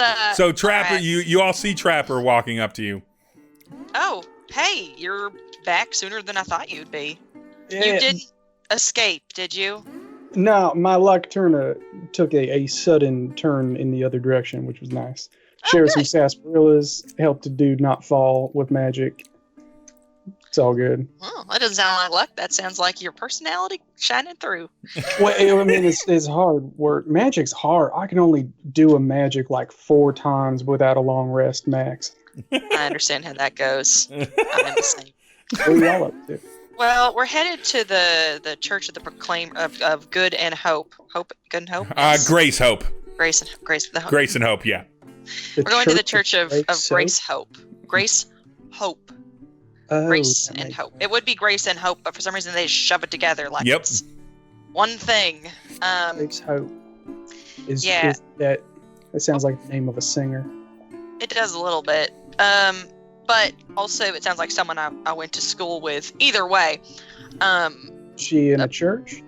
That was a question. Here it is. Is it this one? Yeah. So apparently Goodhammer was talking to the proclaimer here about a ritual, how to stop the ritual. Is that the dude that talks? Yes, that's the the person who talks. Yeah. Oh, they usually make it be a dude around here. Yeah, not wrong. So, while you're going, just for those of you that are watching the Twitch / seeing my presentation shared out on the Skype, it is this building down right here in the southern east region, kind of south of Caspi Farm. You actually were both just walking. He mostly sent you there because it was across town and he didn't want to make the walk himself to the farther locations of his investigation. He'd already obviously had been to Goodhammer Manor and dealt with that problem, and he's like, I don't want to walk out today in the sun for that long. So you're down at this beautiful building that's the largest building kind of around the southern thing on the eastern, around the southern kind of water lake there, water spring there, on the the eastern side of it, the big blue and gray one. That's the Cathedral of Grace Hope. Well, hopefully they can help us figure out how to, I don't know, cleanse the dirt, or I assume it's a cleansing that they would do rather than a portal rearrangement, but who knows? Yeah, I don't know. I was at least thinking, you were telling me about that sparkly dirt. I was going to try and sweep it, see if that it seemed to be important. It was in a circle. I figured maybe rough it out of a circle a little, see if that changed anything, but it sounded like a long shot. Yeah, I don't know how deep it goes. Let's, shall we? I mean, yeah, let's do it. When I say sweep, I mean like with magic tornadoes and shit. So, Skataki, Patience, and Trapper make their way down. Let's go with Skataki for either perception or survival. Patience, you're just going to roll the d20 for the luck track. And Trapper, you're also going to roll like perception or survival. I got a 2. Unless you there's a bad die. I got a 3. Oh, no. A lot of probably a 6. Help us, Trapper. Sorry, what am I rolling? For you, Trapper, it's probably you're going to want to roll survival. There it is. +6. 23. Ooh. God, we're not going to die of church. That has yet to be. I So, hear you don't get into heaven if you die at church. Oh no! Trapper is the one who Trapper. You 100% clock at least 4, possibly more, not much more, but at least 4 Kenku that are kind of distance following you. They see that you clock them. I need to roll. Can I cast a spell? You can cast a spell. Actually, yeah, cast a spell, but before you cast the spell, Trapper, roll a like a dex check. Yeah. To see if you roll faster than I do, or if you go before me. 14 plus 2. I think it's 2. Yeah, 16. All right, you go faster than me. What do you want to do for a spell? I'm going to cast Pass Without Trace. And I would like to indicate to my folks that I'm doing it and be like, hey, y'all, we're being tailed. I'm going to make this invisible for a sec. All right, I'm going to let you cast Pass Without Trace. That makes sense. This is going to give you all advantage on this. Now, I would like you to all roll advantage wisdom saves. Ooh. So right.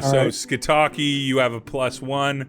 Trapper, you have a +6, and Patience, you have a -2. Cool. But it's with advantage. It's with advantage. I don't have wisdom. It's one of my dumb stats. Do I take my natural 1 or my natural 5? Man, Dandy was not kidding when they were like, that was Greg's roll for the night. First one. I'm telling you, Did you Greg say is I the plus 6? worst roller I have ever known. Yeah. I got a 16. You got a 16 for you. Did you say I have +6? You I have rolled a +6. 15. And so you got 21. Okay, so Patience and Trapper, you're fine, even with the extra added Pass Without Trace. You all see that Should I read all the effects?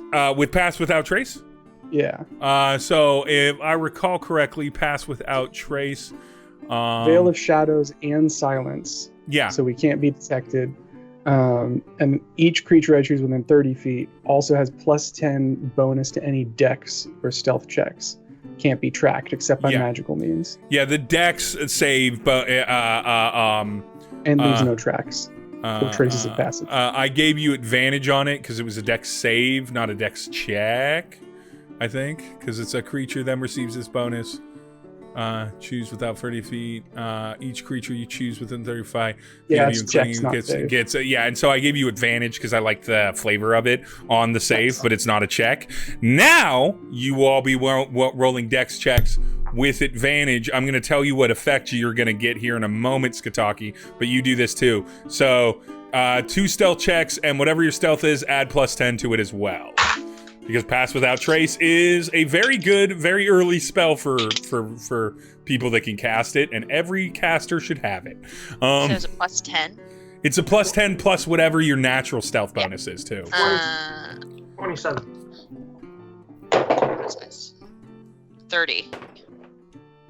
And then for Trapper? I'm like a ghost. 24. Okay, they literally cannot continue to follow you. So you're going to ditch out. And they can't hear this.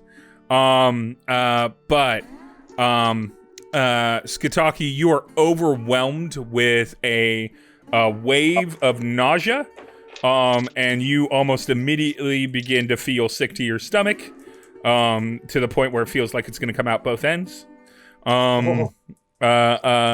I need you to roll a Constitution save.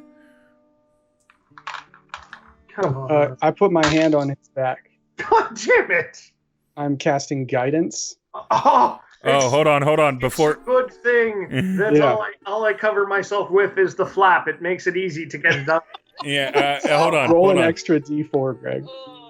It's not gonna help. What did you roll, Greg? I rolled a total of 5, including my modifier. Oh no, yeah, that's not going to help.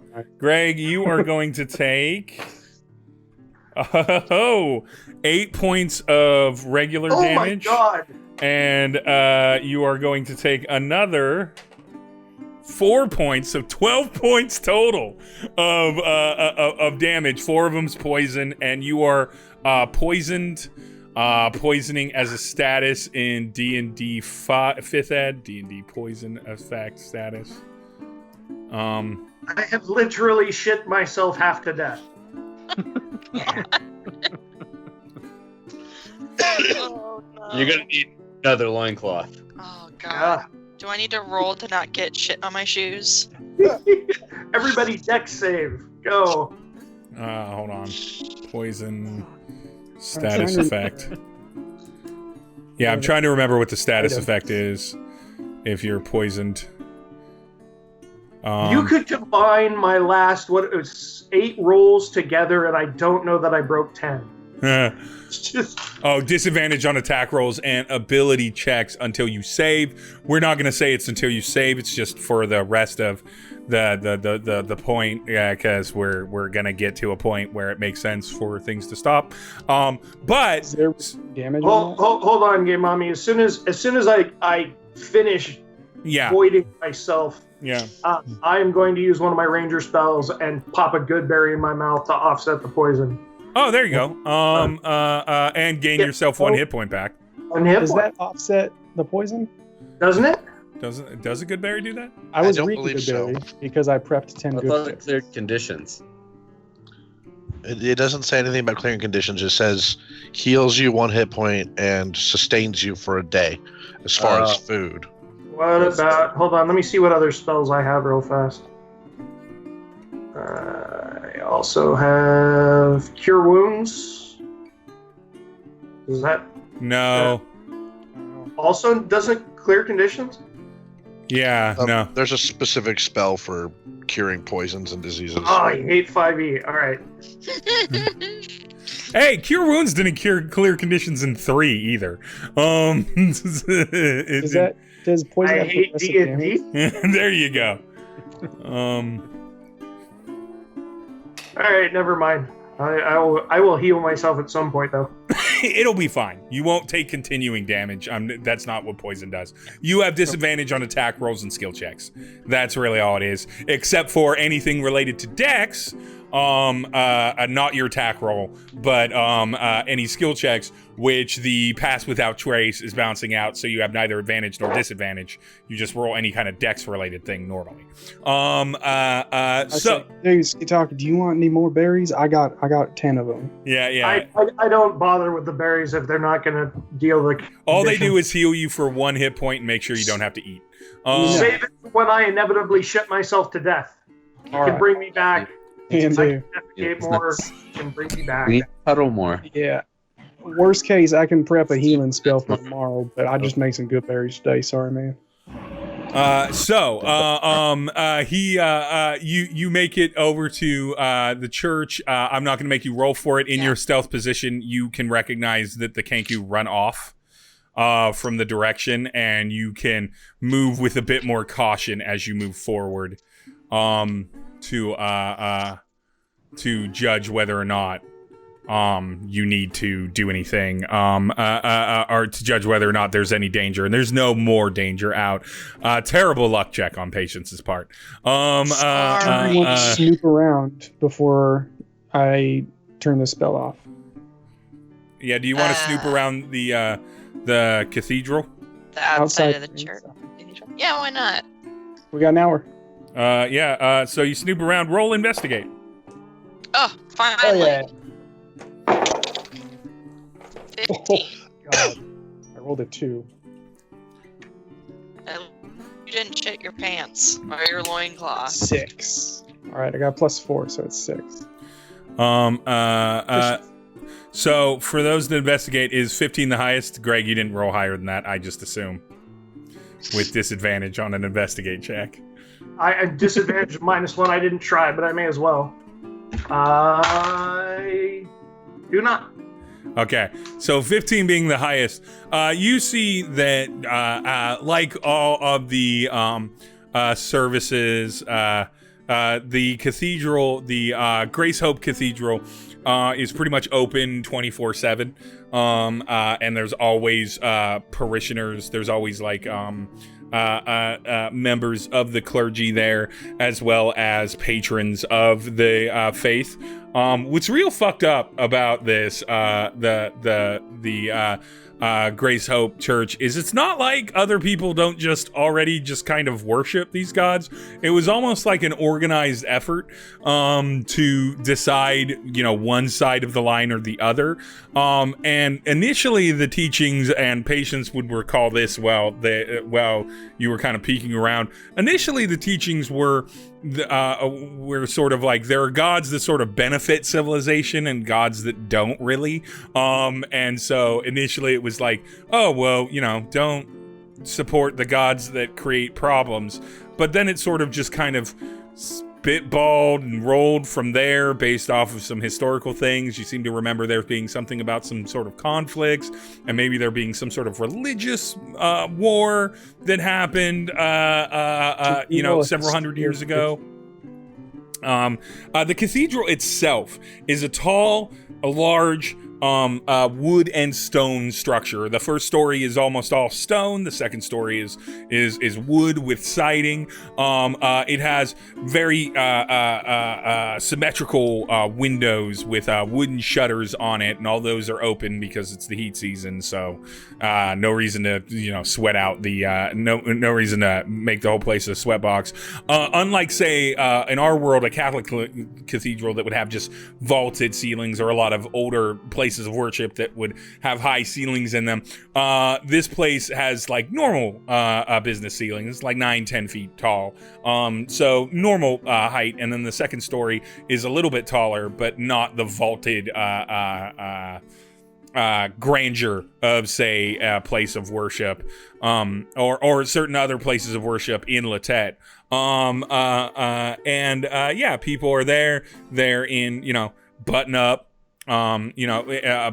linen shirts and light linen pants, and there's people kind of going in and out of the building, going through the various seats and benches and sitting down and praying for a period of time. Nobody's currently given a sermon or anything like that.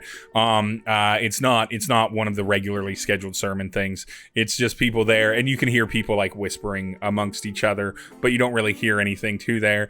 And you also see in the back office is the proclaimer of Grace Hope Church, Molly. Molly is a person that you grew up around, Skataki and Patience. Molly's been born and raised in this town, was raised by their parents, who were both proclaimers of the Church of Grace Hope. Both of them have since passed. Molly has taken it. Molly is a halfling. They are adorable. They are wearing like a sundress with like puffy sleeves and everything, and they've got their hair tied up in a bunch of ribbons and everything, and they're currently like reading their good gospel book and writing notes, clearly preparing for a sermon. But they're in their back office, so that's what you see from the outside before you go in. You don't see any kanku or anything like that. What kind of iconography is there around? Yes. What deities specifically? You do see there are the imagery. So the symbol of the Church of Grace Hope is literally a circle, and the circle is divided vertically in the middle, and one side is white and the other side is black, as if there is literally a right and wrong side to be on. It is not a yin yang talking about the balance. It is literally a light side and a dark side. As far as the gods that you see, there are some statues sort of like the Pepsi logo, but no curve at all, just a straight line, more like a Pokeball. Like one of those cookies. What's it called? I think they're just called black and white cookies. Yeah, black and white cookie. Yeah, those are delicious. You see, gods wise, you do see Azuth, the god of wizards. With his left hand pointing upward with fire. You see the Chantel, the goddess of agriculture, and with their grain in a statue. You see Denier, the god of writing. You see Helm, the god of protection. And then you see Lyra,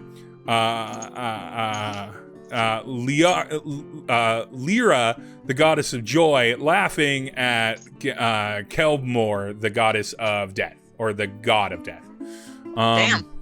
And there's other statues too, but yeah, tons of pantheons. These are all gods in the D&D universe. The religions are different, but the gods are the same. I've decided in this world where so all of the pantheons exist, including Thelos, Odyssey of Thelos, which just came out.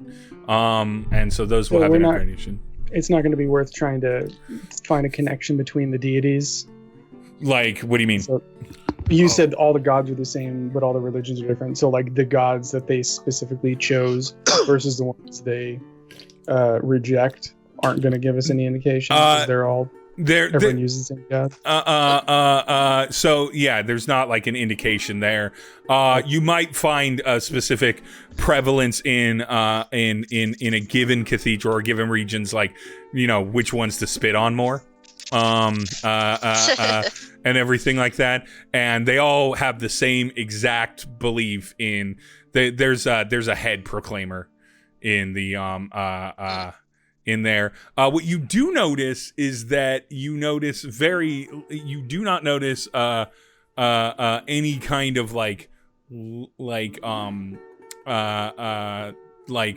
of the like normal let me rephrase, the broader gods of the world. That's one of the weird things, is that they don't really get involved with like Moradin or Lolth or like the bigger gods of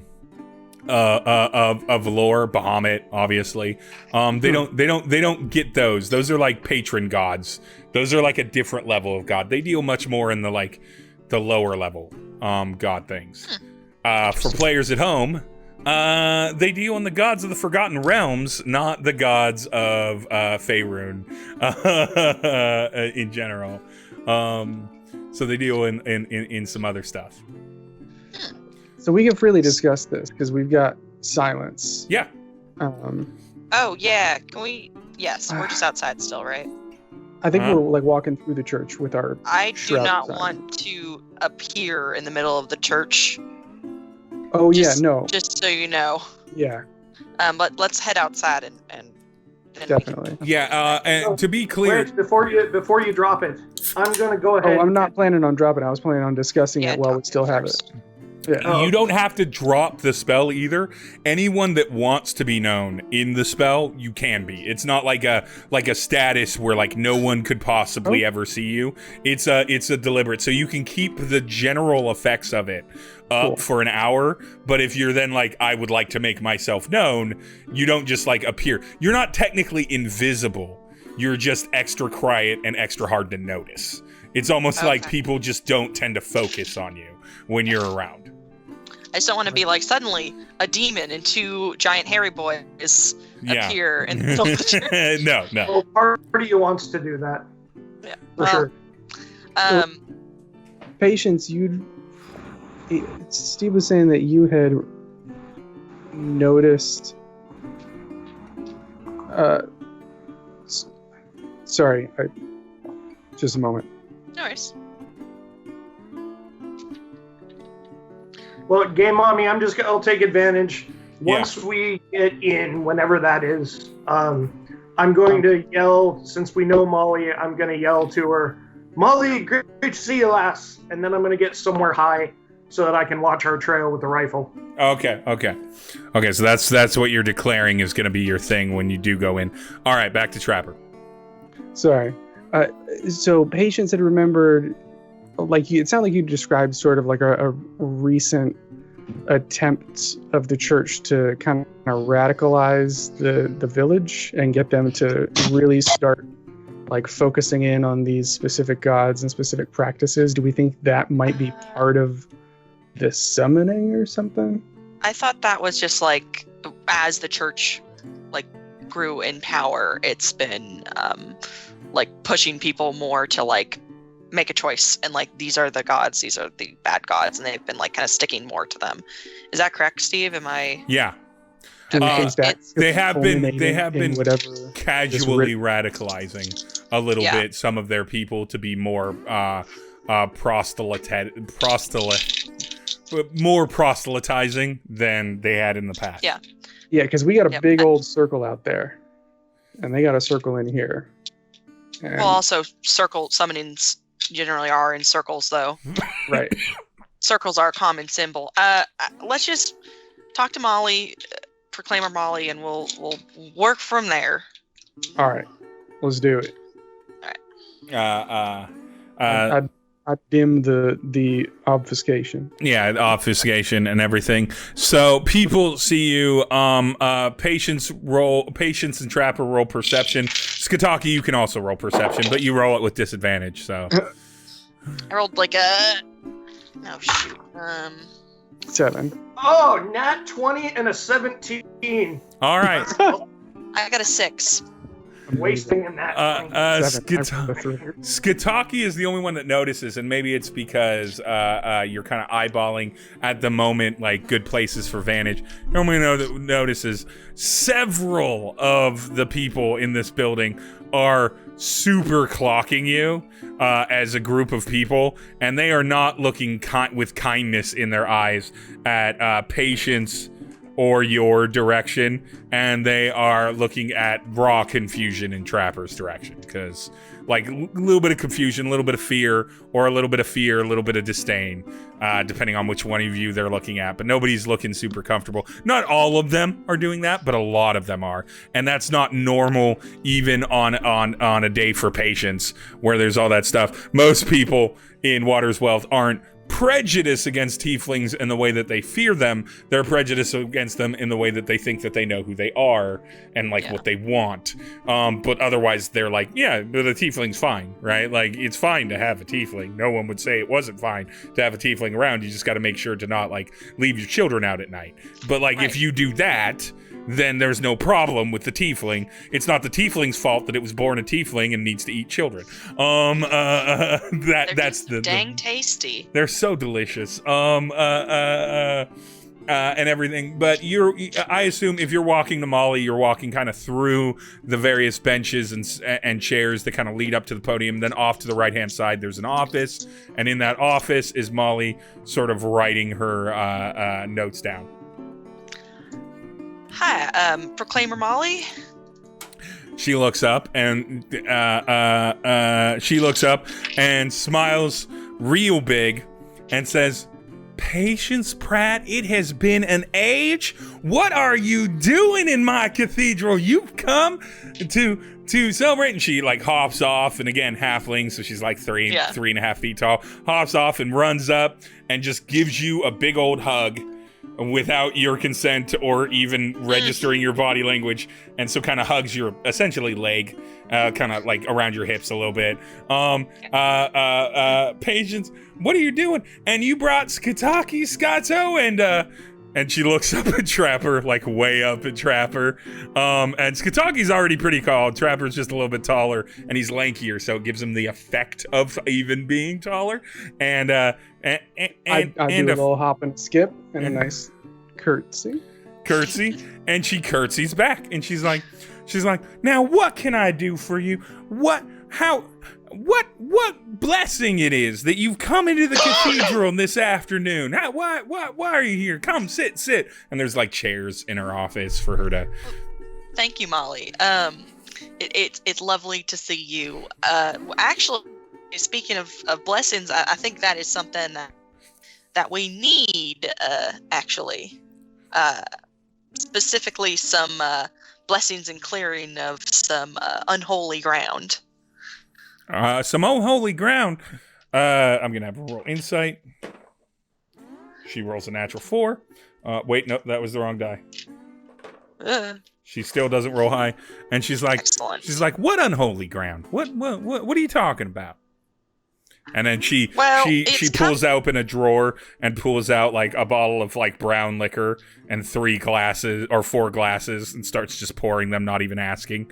It's the morning, but like whatever. you know. It's the morning, don't and worry, then just honey, kind of it's you shifts for them out. best. Yeah, it's fine. I've transubstantiated it into, I don't know, God sweat, whatever. It's basically Icar at this point. Yeah, it's. Well, it's come to our attention that a dark ritual is going to be done in the town during the double moon, and so there are tents around town that have this dirt that has been like tainted with like infernal or perhaps oh god, what's the other one? Celestial magic. So we're hoping that you might be able to cleanse the ground so that dark ritual doesn't happen. She's sipping her drink while she does this, and then she just looks at you flat in the face, and she's like, "Did that son of a bitch Fredericks and Goodhammer send you?" No, though we are trying to do something similar but less shitty. And sorry to swear. It's fucking fine to swear. There's no puritanical run through on this church, like in that way. Perks up. In that way. Hell yeah. We just know the good gods and we know the bad gods, and we tell people who the good gods and bad gods are, and then we tell them what's up. Anyway, takes a sip. Hell yeah, rescinded, I guess. It's a very confusing morality this church has. And she's like, I told him that there's no way that Eldith, goddess of peace, would allow this to happen in Water's Wealth. We're too righteous here and everything. Plus, he wanted some sort of take on the church's tithe. That's never gonna fucking happen. I'm not giving up a cent of that money. That's how we sounds stay like some good. Goodhammer shit. We're not giving a cent of that money. We use that money both for this church and for its attendees, for its faithful. Anyway, I'm not concerned about this happening. Skataki, she's involved, and Trapper both. Patience is involved in this. Skataki, you're gonna roll. Have either you, Trapper, or Patience taken a sip of any of the alcohol at this point? No. Yeah, Patience wouldn't have. What I would just drank a Skataki? sarsaparilla. Yeah. Trapper, maybe not. Would Skataki have drank any of that brown liquor yet? No, remember, I'm posted up in. Oh yeah, guard. you're posted up in guard. So Skataki, roll perception, not with disadvantage because you're posted up with guard, which would give you advantage, so it cancels out. 18 becomes 21. You notice that everyone dressed in officiant robes from this is under the height of 5 foot tall, but over the height of 4 foot tall, and they don't look like children. They do not. You're not. They look like various humans and various adults, but you begin to get into clock sizes. It's a little strange that everybody's there. They don't have the shape of dwarves, but they don't look like children, and everything. So yeah, none of them could be taller than 5'2", and everything. Trapper, you roll perception in the room. I just threw my dice over my box. Good job. I do think that Patience is probably about to take a sip of the liquid. Like, she's probably, listening and trying to be polite. I got a modified 20. Modified 20.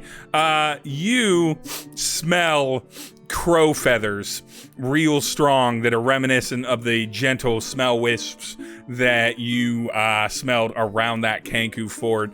And Patience, let's just roll an insight check before you put that liquor to your lips. And we'll give you a chance to maybe not. I rolled a 4. You definitely take a sip. Yeah. The moment that hits your tongue, Patience, you flip out into unconscious. You just drop Oof. asleep. And that's mostly for expediting this. It is now 10 p.m. We have reached that. Kenku are about at both these locations.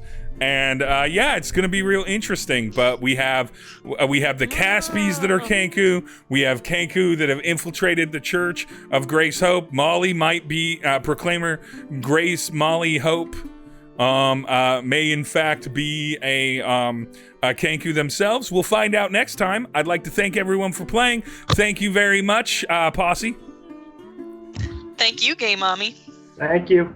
Remember to follow us on Twitch, here on the channel, over on YouTube, dyingofexposure.com, at dyingofexposure. Tuesday night, 7:30 p.m. Pacific time, Through the Mill happens, as well as other streaming here on Twitch and everything. Check out the comments over on the YouTube videos where these get uploaded for links to all of these people's wonderful works and whatever they wanted to promote. We've got musicians, we've got creatives, we've got actors, we've got game creators and everything. But yeah, thanks, and we'll see you next week. Ta. Bye. Hi, everybody.